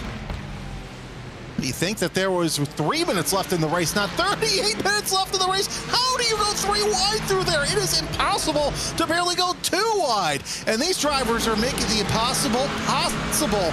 Now everybody kind of takes a deep breath, evens out just a little bit through the 1-2 complex with a little bit of a lean back there, as Fast Tommy making his way through the top 10, getting around Shaltain. Now sets his sights on Ben Gregory. And if I'm Aiden Carter, I'm sweating just a little bit right now. I would be very worried about where I am in the group, how much I'm having to battle in the ilk, and Adam State then finding himself very, very busy on the run here, as Arthur Thurtle now looks to bring himself onto the attacking version as another look. Then he signs contact at the hairpin. Big worry then to go through. That's Anders Mira again this season, getting clobbered from behind. He was tired of it at Sonoma, and now he'll be incensed. I'll tell you what, it'll be interesting to see if Mira can come back from that, but hey, you know, 6 1/2, half dozen in the other. Gabrielsen, your leading pro, making his way up into 5th place. But lots of slicing and dicing here. Oh, look at how tight it is going onto the pit straight, Jake. Oh, it's always tough at Bowmanville, Ontario. In comes Jacco van der Ligt. I think wants to stay out of the way here, get a short stop done for fuel and get off and away. It was all necessitated by what looks like John Lloyd running into troubles on a disconnect out there. His connection dropped. That scared Mira into the corner, and so that is really going to be scary out there as they go. So a lot to deal with right now. Sedgwick and State side by side as they work themselves through Quebec corner and say, look, you're going to have to be very thoughtful of it. So here you go. Here's the drop coming on the right. Mira then has nowhere to go, and then suddenly, bang, there's the hit on the inside that just sends a massive chain reaction through from Harrison Crowther. Mira would have taken the right decision of advisably going slow, and everyone just couldn't see a way through. That's Evdoka getting in the back of him. Yeah, Evdoka had no place to go. That corner, of course, you know, so tight to come off of, heading on to the Mario Andretti not so straightaway, as you see Alex Rogers sitting there in 5th place. But the battle I'm watching right now is a battle for 3rd overall. It's of course, both of these drivers are second in their respective categories, between Fast Tommy and Janis Shaltain, as they've been going back and forth all race long. You see them again going neck and neck through into the 1-2 complex, but this has been such a wild start in the first 10 minutes.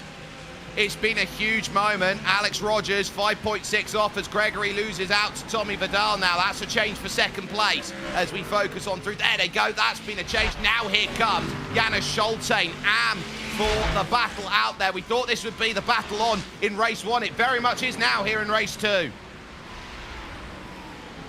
And the battle is afoot all throughout the field. Now, Fast Tommy, in spite of being second, is still 3.4 seconds behind Aiden Carter. But it's like Fast Tommy's suffering from some sort of connection issues as he has a little bit of a flash. We'll see how that works out for him in the next couple of minutes. Of course, Aiden Carter also flashing just a little bit.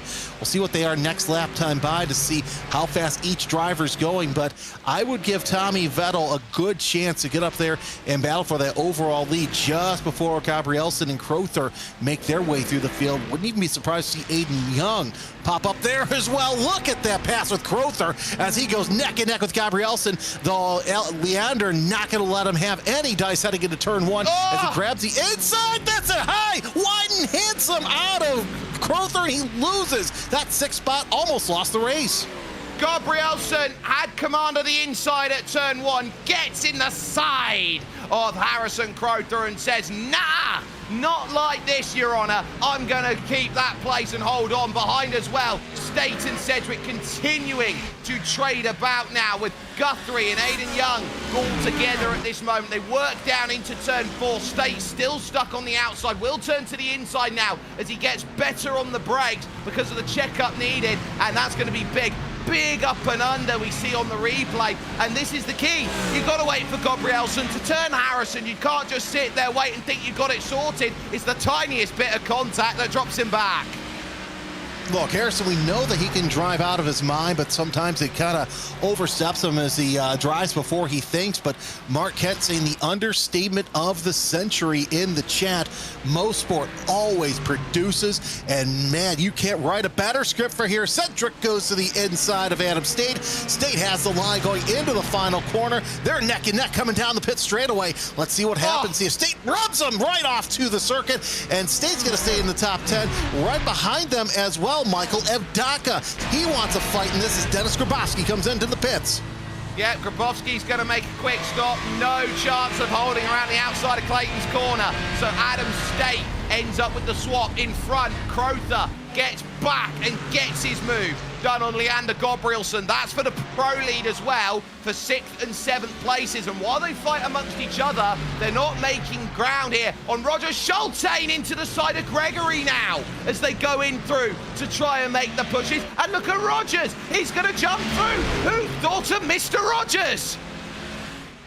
It's a beautiful day in the neighborhood as you see Schultain flashing his lights. He wants to get in. There's Rogers. Now makes it a Pro-Am 1, 2, 3 overall heading into turn number 8. And he's going to get it decisively. Shuts the door on Ben Gregory as they work their way around. Now it's Gregory Schultain straight up for the AM lead as they're going neck and neck coming onto the pit straightaway once again. Aiden Carter with a quick flash, but he's able to get that car back underway. And I've got to say this with 2 cars in the 15s. This battle for the lead might not happen right away because of how close everything is throughout the field. Yeah, everyone knows that they're in the train and they're trying to find that time. It's one of these circuits where it's not easy to find all the time necessary. You've got to do a lot of work to pull yourself into it. And those drivers who are thinking about, okay, I'm not going to go as quick because I'm going to be in for the fuel save, how much are you burning on it? Ben Cullen, another one of those drivers who's run into trouble. So let's just run through drivers who are out or laps down. Ethan Critchley, Michael Gray, Jesse Payne-Wilkins, John Lloyd, Andy Shield, Ben Cullen, and Ivan Turnison. Those are the drivers in trouble. Cedric currently in 9th place, giving a big old scrap at the moment. He's through on William Guthrie out there for position, so he'll say, take that, I'm very happy with it. Evdoka moving, that puts Sedgwick, by the way, plus 15 in the race. Harrison Crowther started 30th, is 6th. And this is such a good race here. You saw Schultain try and move every which way but sideways to get into that lead in the AM class up to 4th place. But Gregory, knowing the mistakes that he made in race number 1, I don't think that he's going to try and make those mistakes again as that Mustang is all hooked up, son. But that sound you hear, that's not Jaws. That's Harrison Crowther sitting back there in 6th place. Yeah, that's an overall battle. It's definitely an out-of-class battle.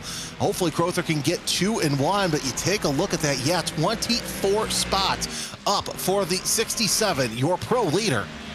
He might want a quarter century. He'll have to do so on the AM Championship leader, Janis Schultain. or Benjamin Gregory. No chance of looking at it through, but he's going to try and pick his pocket. You left the door open. He'll walk in. He'll sit on your furniture. And they'll have your cup of tea and biscuit. That's a lovely pass by Harrison Crowther.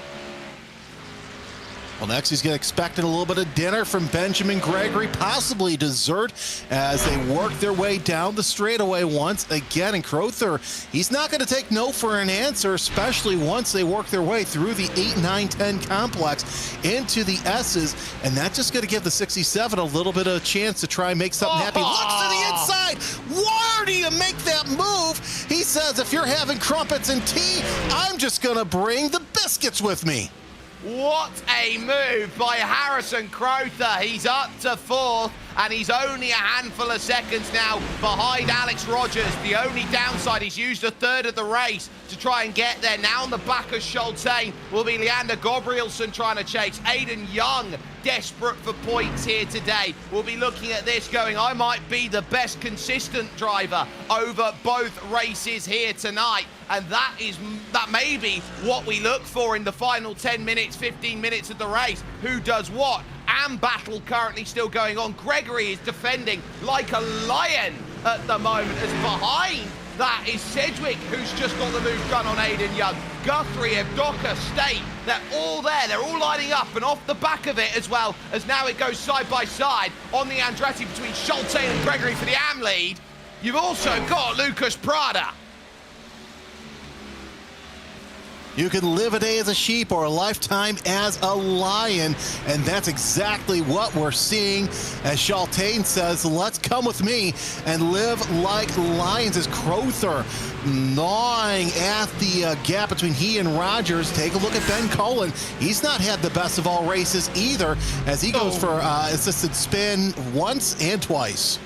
Yeah, got help there on the second hit. That would have done the damage, and that's why he was down in the pits then, dealing with all of that drama. But Gregory now is going to be looking at the likes of where he is as an AM compared to third in the AM class. That's currently Colin Sansom in 20th position, so he's got a long way to go. Jacques Eva down in the pits, I would have thought, with the fast repair and the hit that he received. There goes Sedgwick round the outside to the inside at Moss. It's a quintessential Motorsport move, that one being sorted just behind it. William Guthrie having to defend the reigning Pro-Am champion there from Michael Evdoka. See if Schultain can avoid the double-double here, as Gabrielsen and Sedgwick are breathing down his neck through the straightaway. You saw the lights flashing, so the moves are getting desperate. Here comes Aiden Young to the inside of Ben Gregory, as he does get the door shut on him, as he's not invited and he's not welcome in front of Gregory in the AM class. Here comes another dive from Guthrie, as Evdoka, I should say, gets into the inside, and even more to the party. Adam State is joining in. Lovely pass by Adam State, just follows through on Michael Evdoka. William Guthrie doesn't have something for it. Lucas Prada, welcome to the party in lucky 13th. He's up 13 at the moment. Adam Watson, started from pits, remember, is just behind Lucas Prada. He's 14th. Man, what a climb through the field we have so far, as everybody trying to make some sort of move before we start to see pits. Or really, I think they're making these moves because they know that there's a possibility that they can run flag to flag without any sort of pit stop. You're on board with Adam State as he works his way, tries to get into the top 10. I think it's going to be only a matter of time, especially once Ben Gregory has to get out of the way of Aiden Young, because Young all over the back of that Mustang. It's Ford versus Chevy, as here comes Young to the inside of Ben Gregory. He gets that ace spot. He'll move decisively in turn 8. A battle of the Americas that works best for those in the Chevy camp. So Aiden Young gets the pass done. Keep an eye out on what's going on for second. Alex Rogers has caught the back of Tommy Vidal, bottom of your screen here. And so it is Mustang that is going to play the difference. Oh, let him go. Let him go. Let Alex Rogers in the Ferrari go. Tommy's playing long game. Let's see what fast Tommy can do here, as he knows that he might be able to go all the way. He's just going to let Rogers go by, possibly make a mistake or two as Tommy Fast closes in just a little bit, but look who's behind as well. Harrison Crowther sitting back there. By the way, last time by, Crowther ran the fastest lap of the race, Jake, 13:990. All you can do is laugh. All you can do is watch and say, look, he is absolutely pushing at this moment to get up. He's now at 5.5 seconds. And speaking of pushing here, Adam State pushes Michael Evdoka by Benjamin Gregory here. No way for William Guthrie in. Prada and Watson watch on the outside. Looking in as Gabrielson now. Got to be careful about dropping here as his internet takes a little bit of a turn for the vulnerable. Now Prada looks to try and pick up this one on Guthrie. Adam Watson sees the vulnerable run that's not quite there and says this is going to be tough. This is pressure cooker stuff that we watch with at the moment. And Harrison Crowther, I don't think is looking at saving fuel. I think he's looking at trying to win this race.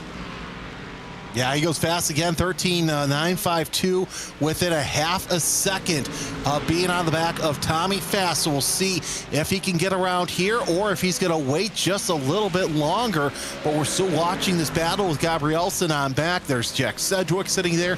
Aiden Young's also in this fight. So lots to play for here. 24 minutes left to go in this race. And it's still anyone's chance as Aiden Young, the sole Corvette here, flying the Stars and Stripes, looking pretty fast down the straightaway.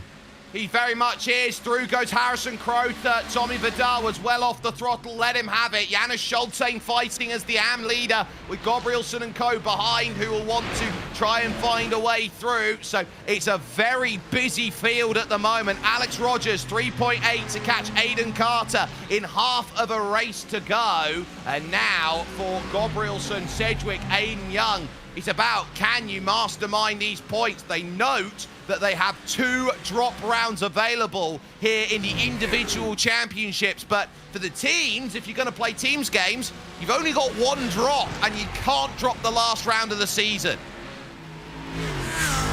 No, so if you're going to drop it when you can, so you're tight in the championship. Of course, it's going to be interesting to see where we're at after drops heading into the season, how close the title fight is. It's usually super close. Speaking of super close, Young trying to hold off Evdoka for that 8th spot. That's going to be the 4th overall, 4th in class, I should say, as they work their way down the straightaway once again. Young taking that to ultra-wide Corvette and making it even wider, but Evdoka has to fall back just a little bit as Sedgwick now has to deal with the Corvette. He very much does. So everyone is sitting back and saying, look, this is what we're having to fight with. Everyone's looking to try and make some moves, but who can get the move made at this point? If you've not got the pit stop to help you and this becomes a battle of intensity and saving, this is a group that sits effectively with Janis Schultein 5 seconds off the back of Tommy Vidal and Harrison Crowther and Alex Rogers. So they're looking at this as maybe P5 is only the best that we're going to get at the moment. Gabrielson finding it, that's wide there from Schultein, and this is going to give the run off the exit of the corner. Now he's going to have to defend the inside here, over through Quebec, and Gabrielson goes the long way. You take the high road and I'll take the low road, and I'll be at the corner before you. Here comes turn 4, and the moment that's needed for Gabrielson, he gets the pass done at Moss. Oh, but is it over yet? It ain't over till it's over. Oh, look at that. Young watching this battle between Sedgwick and Schultein develop in front of him. Jesse Payne-Wilkins with a meatball. A good run by the 355 is undone. Yeah, that's the engine in pits, so that's not going to be anything. Look at the scrap. Janis Schultein, he doesn't care if you're pros. He'll go for it outside for Jack Sedgwick, turns to the inside at 9 and gets the move back through. Lovely work to get himself set up. Aiden Young now is going to look to try and pick a pocket. Immediate defense over to turn 1. Thought about a big power move to the inside, thought better of it.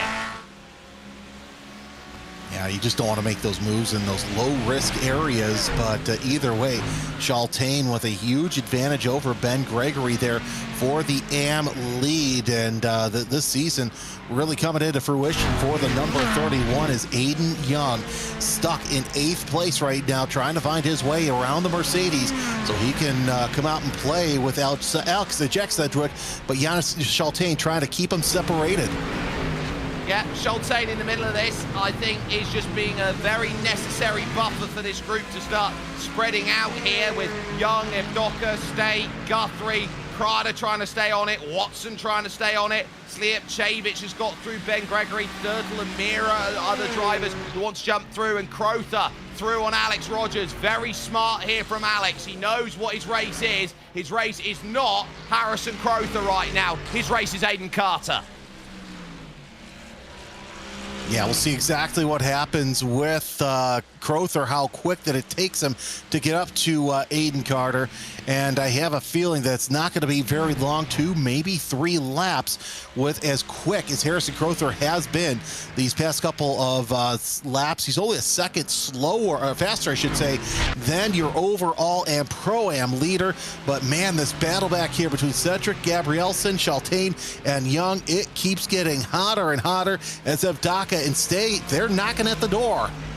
Well, there's one driver in this race who's been very quiet since the opening lap that we might need to talk about soon, who is down currently in 18th place, and now it will be 17th as he gets a freebie from Ivan Turnison. His name is Nikolai Pulison.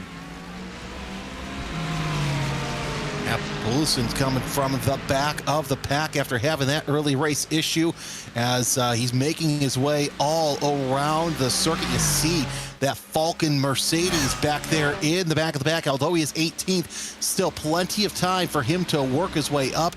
And heck, you never know, as Young looks to the inside of Shaltain. Not going to make anything happen through turn 8. But Jake, here's the thing. If there's anybody who can make his way up through the pack, my money would be on Pulison. And he's got a huge pack in front of him, and he's already just sliced his way through against Anders Mira, who's one of his big competitors in the championship, like it was nothing, like a fly squat out there as he's gone on through. But as far as it all sets up, that's a big wide line there, miss from Leander Gabrielson. I think Jack Sedgwick might just be away at the moment. Gap to the front, 1.5, keep that in though. It's only going to be just a couple of laps, although Crowther losing a little bit of time. He's running 13s, but now 14.2 was his last lap out, so we'll see how that works as everybody working their way through the back straightaway once again. And Shaltain, you got to hand it to him as he's been solidly in the top 10 these past couple of minutes. And I've got to say, Shaltain, if he can hold back Young, Evdoka, and State, it's going to be a pretty successful race for the AM driver. Benjamin Gregory just got pushed out of the way. Andy Shield then is also going to have his engine expire on pit lane as Turtle is dispatched now. Here's the move on Mira that goes through by Aiden Young, and he's going to get a little bit of side-by-side to turn 1. Couldn't push him all the way out like the Craftsman's trucks once upon a time around here. So there's a lot to still go with, but critically, Pulison in a lap has gone from 19th to 15th. So watch and see what the de facto points leader can do here as he works his way up through the field. The longer that this conga line goes on, I think that he's going to be in contention here for at least a top 10, maybe even battling for the top 5 with 16 minutes left to go now in this race. Plenty of time for him to catch up. By the way, Harrison Crowther, 1.1 seconds behind Aiden Carter, and behind him, Alex Rogers. It's like he took that fishing line, hooked it onto the back of Crowther, and now is hanging on to an 0.8 of a second gap behind the second place driver. I wonder how many saw how close they were on the fuel save and said we might need to do a little bit more in this race too, and if they're saving a bit more, it might mean that they do less laps. Yeah, no, I think that's a great idea. If we're doing some sort of fuel save here, we'll see how that works, because we saw how many drivers that were in the top 5, even the top 10, that kind of fell 2, 3, 4 spots from their position when they came into the pits. because really they couldn't defend at all coming out of the pits with the cold used tires, as Shaltane loses one spot as Aiden Young able to get around the AM driver. Now Young sets his sights on Gabrielson and Sedgwick, which, by the way, Gabrielson backing up into Aiden Young. Train looks very, very quick at the moment, but Leander Gabrielson is the cork rather than Jack Sedgwick. Tommy Vidal off the road in front of them at Moss is going to lose him time, and that's going to drag him closer. They're only 5 seconds off the back of him right now, and keep an eye on time save. For it being a 5-second stop, it'll only be about an 18-second delta down in pits, and they're 12 off the leaders. Crowther officially has caught the leader right now, Aiden Carter. Here we go. Here we go, straight down the inside. Aiden lets him have it. Yeah, smart move by Carter, but does it affect him in the end? Because Alex Rogers now within striking distance himself for the battle for the lead. And there's no Tommy Fast back there. He's 7 seconds behind this battle for what would be the Pro-Am lead. So Rogers, he can really go as hard as he wants to try and get around Carter. He absolutely can, and Tommy Vidal knows that this is going to be a tough day at the office. He's got to try and rely on everything he possibly can to keep his race alive. He's trying to play the fuel save game out there by the looks of it, but we go to 9th position. This is where Michael Evdoka is now starting to sit, and it's Adam State who's directly behind, who's got no ties to the championship or placement or points. He's out there just getting the best result he possibly can. They'll be looking in the middle. If Lucas Prada finds a way by William Guthrie, the worry will be that they'll both have to let Prada through, and that's going to be the big worry. Can they allow Lucas Prada up through the order? But he's got to make passes to get that luxury. Pulison is about to catch Lipchevich. Yeah, Pulison just setting him up and knocking him down for position as lots of battling here. Evdoka in the top 10. That's team orders. Adam State would have been told, let's go for it, and Prada down to the inside. Must have heard the music and said, look, I've got to try and do something. Good run by Guthrie. A great run by Guthrie is, yeah, team orders. No surprise that that was done the way it was, but Prada trying to get around Guthrie. That's for the 11th spot and one more spot in the Pro Championship, because right behind them is Adam Watson. Real quick, Watson is, look at this pass to the inside. Aiden Young's going to get one on Gabrielson. A good little look there from Prada, but if he overextends, Watson's going to be in there, who's looking like a rash. Aiden Young now up into 6th position as they head into Moss up the hill. He's staying with Jack Sedgwick. There's the side-by-side. Lucas Prada finally gets the pass done. Watson's going to pick a pocket off the exit, and he knows he's got to get through. And I wouldn't be shocked here to see the likes of those who are trying to go like Prada say to Adam Watson, look, I don't want to give you the toe. They're going to go side by side. He's going to lead on the side draft. Oh, they push across the straight, but Watson should have the legs.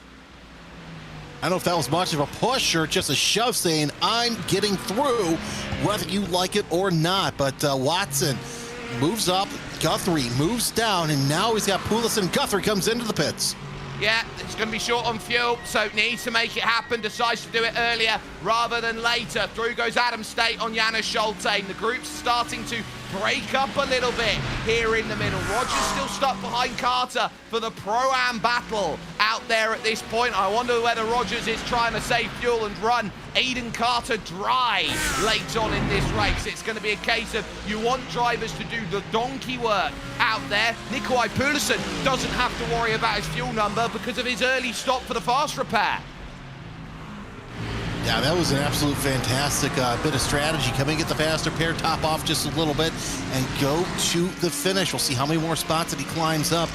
By the way, from the grid spot, he's up 14 spots, but from the back of the pack, he's all the way up through the middle of the pack. Now closing in on Adam Watson for that 12th spot, but we're watching Adam State try and hold off Janis Schulte, and more importantly, Michael Evdoka, who's sitting back there in 10th place. Michael Evdoka there in 10th is going to be a very tricky customer out there. He knows how to drive. He knows how aggressive he needs to be or how passive he needs to be on the fuel save. He can win a race 1,000 different ways, and way one is armbar out there for those who know, they know. But You've got behind him Lucas Prada, and Prada's only got one car between himself and his nearest challenger out there that he's trying to beat in the championship, Nikolai Perluson. So he will know that there is desperation in getting places right now. He's got to jump through the pack quicker than Nikolai does, and Nikolai doesn't have to worry about the numbers in terms of his fuel save. So that's going to be critical. Down to 10.5 minutes. This is now the race of the haves versus the have-nots. The fuel savers versus the fuel burners. So we'll see how many cars decide to come into the pits. Of course, Aiden Carter and Alex Rogers, that battle for the Pro-Am class, really tightening up. 0.3 of a second separates the two drivers as we speak. We're also watching this battle in the bottom half of the top 10 as now Evdaka all over the back of Janis Shaltain heading into turn number 8. Now right behind them, that's Lucas Prada. Prada wanting to get a better finish than he had in race number 1, but that's not going to be possible because of how far back he is so far in this race. He's about 17 seconds off the lead as Vanderlith gets up to 24. He got a spinner. There goes Michael Evdaka getting turned around as he pushed hard on the back of Janis Shaltain. He just got a tag on his rear and round he went. Just about gets going, but he'll drop him behind Anders Mira. Story of a season. If it ain't one thing, it's another with Evdaka. We watched the replay. So far, so good through 8, but what happens through turn number 9? That is the key right there. As, just too close rubs and he spins between 9 and 10. How he missed Adam Watson, or I should say how Adam Watson missed Evdaka, that's got to be the save of the century. It's a wonderful save. It keeps championship hopes alive for Nikolai Perluson. Now I put the interesting question to you. Harrison Crowther's been pushing so hard at the front here, Jeremy. I don't think he'll have enough. I think this is between Carter and Rogers if they've saved enough. Here's Adam Watson's view of it right now, and he would have had to have done all the calculations there. How he gets out of trouble there. My goodness. He's going to have to pit for new britches at this point because, holy cow, he almost lost the front end of that machine. And yeah, I agree. I think, Harrison Crowther pushing way too hard here, trying to get up to the top. And this battle for the overall win is definitely going to go between Carter and Rogers. That's if Aiden Carter can figure out this blinking issue. We've seen over the past couple of minutes that Carter's been blinking off and on a lot more. But if Crowther can save this, then I'm some sort of announcing god because, yeah, him running 13, high 13s, low 14s, that's not to do it. Gabrielson and Adam State, a switch up for 7th and 8th there. Good move there that happens just in front there as Prada 9th, Shaltain now 10th, and Perluson is in a little bit of a sticky situation. Adam Watson is being a very tricky customer to get by right now. That McLaren is so slippery. No surprise here. Watson, we know that he's one tough customer, but he's a real tough customer with Poulsen, making him scratch his head. It's one of the few times this season that the 242 is having to decide, okay, how do I get around this driver? And when I do, when I get alongside him, how can I dispatch of him? That's going to be the key right here for Poulsen. I had a feeling that Watson would be the driver that was going to give him the most trouble. Now, Adam State still trying to hold off Gabrielson for that 7th spot, but he also wants to chase down Aiden Young to get inside the podium here for Pro. He does, but he's got 2.2 seconds to do that, and he will also note that he can't push too hard, otherwise he'll go over his delta that he needs for the fuel margin. Gabrielson pushes a little bit wide. Prada will take note of that and say, look, I have a chance to close you down and get another car between me and Nikolai Perluson, and this is critical with 6 3/4 minutes left on the clock. Diving down the hill, looking up at the Moss corner. It is such a big corner here. It's double apex, and there's no real corner in the world of motorsport quite like the Moss hairpin. No, there really isn't, and that's why drivers love Motorsport, is mostly because of that Moss hairpin. But either way, State, I got to say, this has been a great race duel for him, as right now sitting in 7th place, trying to hold off the legs of Gabrielson, Prada, and Shaltain as well. And Poulsen is now battling for 11th place. Let's see if we can go back to that. Poule's gotten around as Prada is going to the inside.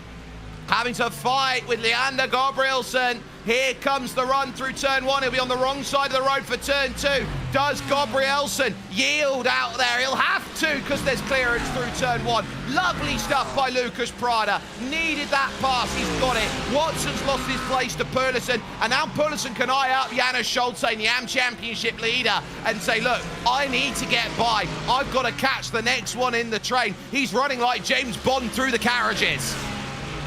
And I think having that pass right there gives Poulsen a little bit of a breather. I don't think he's going to reach the top 5 unless a lot of drivers decide to come in and pit for service. Guthrie, the highest out of those who have intentionally pitted for service. Of course, we know Sansom is in the pits, but we know that your points leader had to come in and do a fast repair. So we'll see how that plays out in just a little bit of time. But you're watching Adam State trying to hold off Lucas Prada. I have a feeling we might see some team orders here in just a little bit as well. Well, teamwork, as we say, makes the dream work. And Adam State, who's got nothing to fight for. Lucas Prada, who's got everything to fight for. This is going to be a case of how close do you get there. In the pits is Tommy Vidal. One less to worry about. He had to come in and make that stop, and he will take a morsel of fuel and go out on his way again. And if he can't make it, that's going to be worries for maybe Crowther, maybe Carter out there, and whether they can get there. I look at Jack Sedgwick. That'll be a really interesting place for Harrison Crowther to come out with as Rogers versus Carter. He's trying to run the Mercedes dry. And in turn, he'll run himself dry, so we'll see what the Maradness Ferrari can do here down that back straightaway. I tell you what, he's all over that back bumper of Aiden Carter in the Fry Guys number 42. Does he try and take a look here in turn 8? He will take a look, but I don't think he's going to be close enough to make it happen here as he goes through 8 now to 9. Leaders in. Harrison Crowther couldn't make it. How much fuel is going to be such an interesting position? His box is so early, he almost misses it as he goes in. That's going to be really awkward on his time. 5.3 seconds. Where's the group going to be? Jack Sedgwick and Aiden Young just coming through the final corner now, and they're going to be looking at this drive. Harrison Crowther's going to be behind them, and it's not even going to be close how much he's going to be there and behind. Massive. Slijepcevic instant point limit. I'm surprised we haven't had more drivers in with the incident point limit. So Slijepcevic will fall down through the order. Poulsen gets a meatball! No way! Nikolai Perlison, final corner, and out, and out. He has gone into the wall of his own accord and has done exactly the same thing with exactly the same car as Michael Evdoka. Well, let's see what caused Slijepcevic to hit that incident limit as he works his way around the final corner. Oh! He was involved in that as he hit Poulsen there. No way of avoiding it for Slijepcevic, so that's why. And Nikolai Perlison, without fast repair now, he can make the end of the race, but he'd have to live, and he won't. Aiden Carter sees not him in the pits, but Alex Rogers pitting. So if that's the case, that's huge in terms of the battle for overall out there. But that is dramatic then, as Slijepcevic will have to come in for a penalty. Poulsen out. This is a huge free kick to Aiden Young and Lucas Prada. It really is, and we'll see exactly how this plays out if Aiden Young can close in on Sedgwick and get his first win here in WSR. It's anybody's race, but Sedgwick, we know how good he is, and he's usually one of the front runners here. If he can make it all the way, then it's going to be game on, but with 1:50 left, or less than 2 laps to go, Sedgwick really has to bring it home, because if these guys all came into the pits for service, I don't know if Sedgwick can make it last all the way. The question is, can Aiden Carter go another lap here as far as his race goes? It might be dependent, the end of this race, on whether he goes 1 or 2 laps or at 1.5 minutes. If he's at 1:15, he'll be able to go there. We saw a driver earlier on not make it because they had to pit on the last lap. That was Anders Mira in race 1. Aiden Carter is going to go all the way. White flag's going to come out for for what will be the first time in over 2 seasons, a Pro-Am looking to take overall victory out there at the moment. Jack Sedgwick currently sits about in second. He's got the legs on Aiden Young here. Prada currently sits 5th, 4th in class, and would probably like a podium. And he'll be screaming down the radio now at Adam State, I've got to get through. I've got to get my position because you're going to cost me points and you're a teammate out there at this moment. But he'll argue he's not a direct teammate because he's actually the teammate of Aiden Young. Is Adam State here today as Aiden Carter now hopes that the fuel will manage. He's been driving from the front. Nobody's been able to manage it. Look at it as he now starts to work through. Next to nothing with the fuel low warning sign that's there from the driver's eyes perspective. 240 kilometers an hour, maybe even into the reserve tank out there at this point. Aiden Carter masterminding the fuel numbers here today. A Pro-Am winning in my World GT Championship. Aiden Carter with a Freigeist masterstroke out there. Aiden Young, I think, is out of fuel. He'll drop behind Lucas Prada. Adam State drops behind Lucas Prada. Sedgwick will get second. Prada will be on the podium. Big points to look to James Bouvet. They're all out over the line. What can you say? I swear every race needs to be here at Motorsport as Alex Rogers comes across the line in 9th place. That's second in Pro-Am. Here's Ben Gregory after a rough race 1. He'll make his turn around the final corner. Checkered flag is out and he gets a blink. Oh, no, he doesn't. He's back underway as Ben Gregory is your AM winner today here at Motorsport. Janis Schultain having to make a stop. That drops him out, and he was short by 0.6 of a second over the line. Ben Altria and co will now be looking to it. Jacques Eva will be the last finisher then over the line. Motorsport has delivered, and it delivers in a truly amazing way. Aiden Carter for Pro anyone, a win for a Pro-Am here in this race too. He wins by 9.1 on the fuel save over Jack Sedgwick, with Lucas Prada getting 2 places on the final laps to go to 3rd. Adam State and Aiden Young are 4th and 5th, with Harrison Crowther and Leander Gabrielson 6th and 7th, as Adam Watson would finish 8th. Alex Rogers having to make a stop in the Maradna squad Ferrari is 9th. And Anders Mira rounds out your top 10. Michael Ev Docker and Arthur Thurtle 11th and 12th, with Dennis Grabowski 13th. Benjamin Gregory winning the AM class after starting on pole, with William Guthrie and Janis Schultain then 15th and 16th. It's then Axel Slijepcevic with a drive-through in 17th ahead of Jaco Vonderlit, Ben Altria and Seaman Andre Livingston, who took a pretty run-of-the-mill day today, all things considered. Tommy Vidal and Jacques Eva then are 21st and 22nd. Ivan Turnison the first lap down, with Colin Sanson, Ben Cullen, and critically first of the retirees, 242, Nikolai Perluson. That could be the moment his championship efforts go up in smoke. Also out were Andy Shield, John Lloyd, Jesse Payne-Wilkins, Michael Gray, and finally Ethan Critchley after a dramatic lap 1 incident to go and put with. A wonderful run. Your post-race taken forward with Jeremy Scott. Well, let's bring in our overall, actually, let's bring in Aiden Young into the conversation and figure out exactly what happened there in the last couple of corners. I'll drag Aiden in there. And Aiden, I've got to say this much. We thought you had that. What happened there in the final couple of corners? I started running out of fuel. So I just pulled over and communicated with my teammates like, hey, I don't have the most fuel left, so here you boys go. Here's a couple free spots. And yeah, I mean, it's just unfortunate. I tried my best to fuel save, but after the patch that they did to the vet for the fuel, it was extremely hard. I mean, there was times where I thought it was going to be just a little bit over what it would be than close. Like, I thought I'd make it and not sputter, but I mean, as I'm going down the back straightaway, I see I have 0.5 liters of fuel. And I'm like, well, there goes the double podium. But hey, you know, it's a 3rd and a 5th tonight, so I'll take it, especially after starting 25th here in race 2 and managing to work my way up to 5th. played a good strategy. We got a teammate 3, 4, 5 back-to-back cars there in the top 5, so that's good. And me and Prada got top 5s across both races. So I mean, yeah, the team couldn't ask for a better result today. Yeah, fantastic showing. And one thing I was excited to watch of this season is your growth within the series. Arguably, this is the best competition that you've had. That's notwithstanding some of the other championships that you had. But I think you've really risen to the occasion with only a couple of races left, really entering yourself into becoming a serious contender for wins. Yeah, I mean, that's always the goal, you know.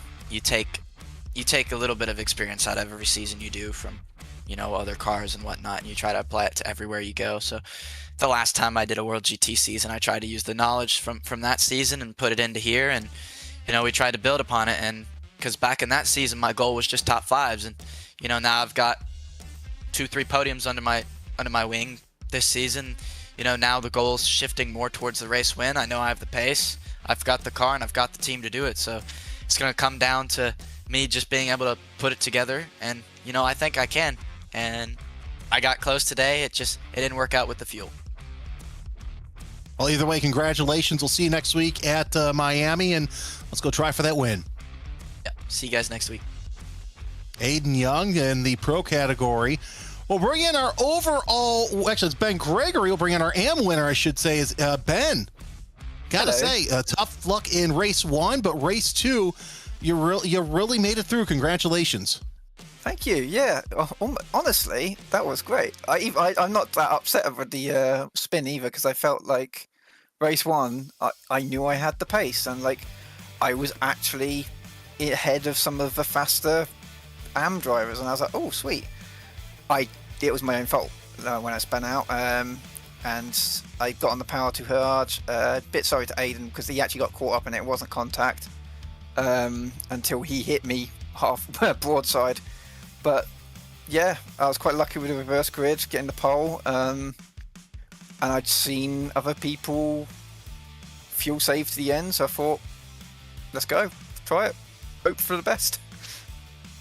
Well, the best was absolutely fantastic. I know it was easier said than done to end up where you were, 14th overall. You had some very fast Pro-Ams and AMs behind you. But either way, we head off to Miami next week for the final Enduro of the season. What do you got for the rest of the season? I have no idea. I've actually not really driven Miami much. I did a couple of test runs when it came out. But yeah, I'm quite excited to see how it works.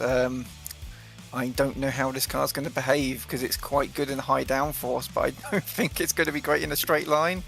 But we'll see how it goes. I think I'm just going to try and keep it quite clean because it is basically a street track.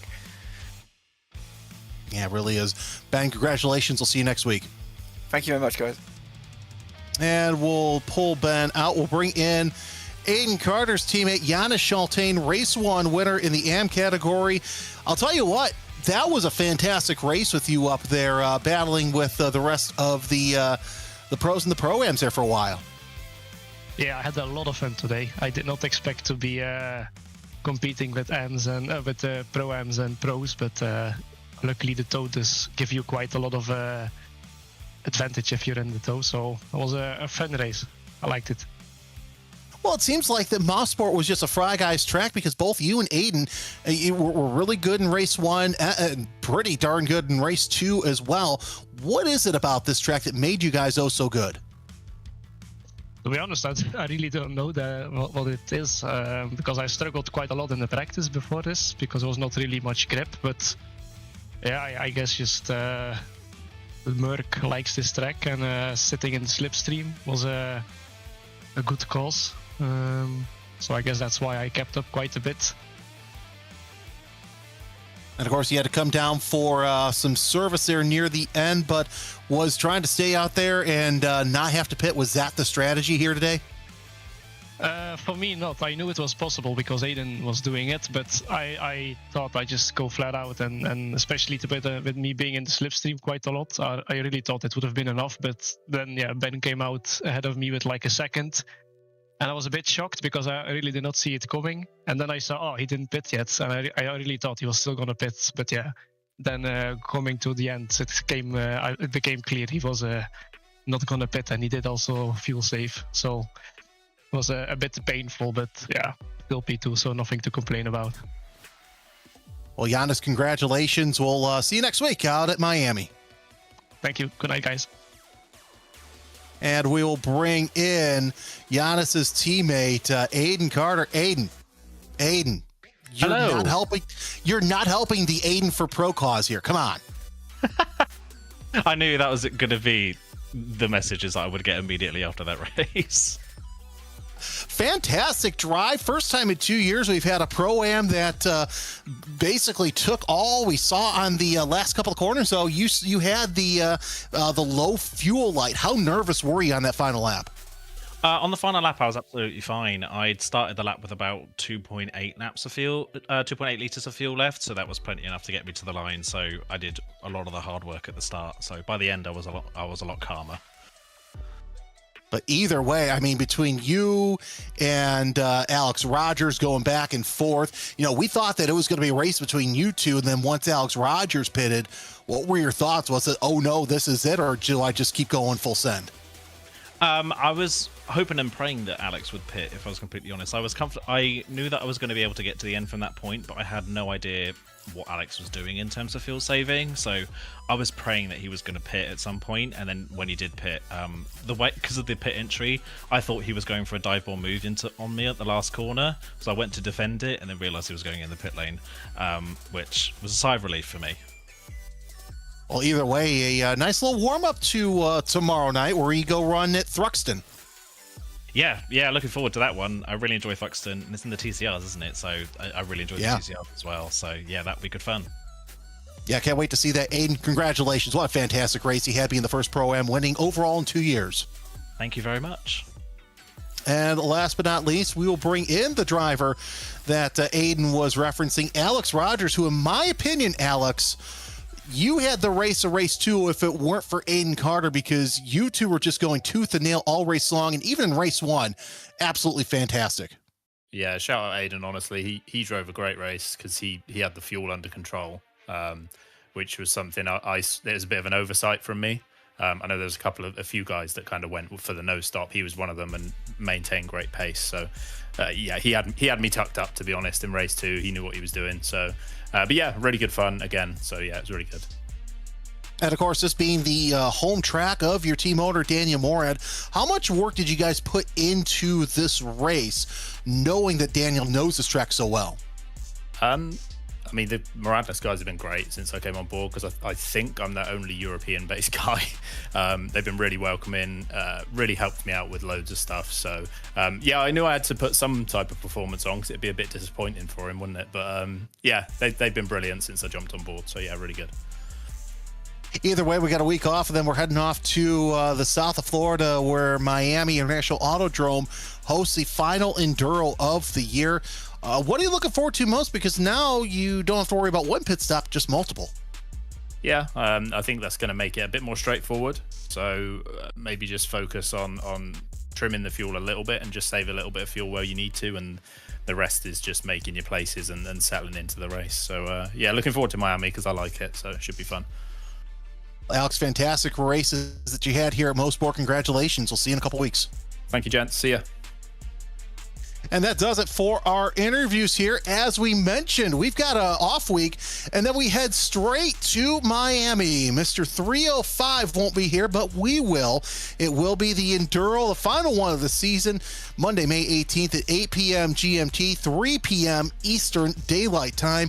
You don't want to miss this, because Miami always brings the drama. And speaking of drama, we brought it here at Mosport Canadian Tire Motorsports Park with so many passes, so much good racing.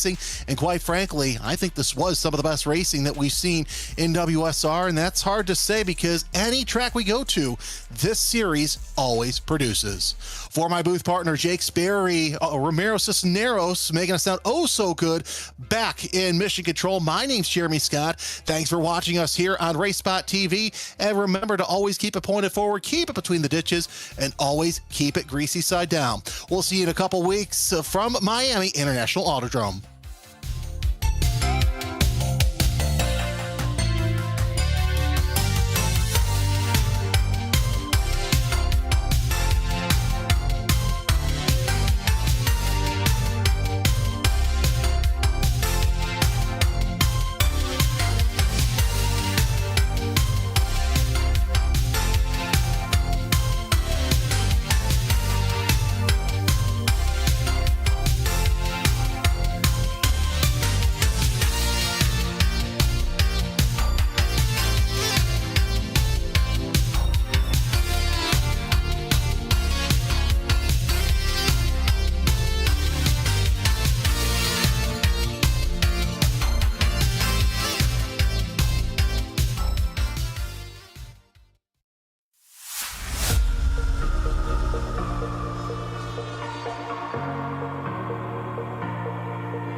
them as well. What a move for the 48. Oh, look at this, and onto the straight they come.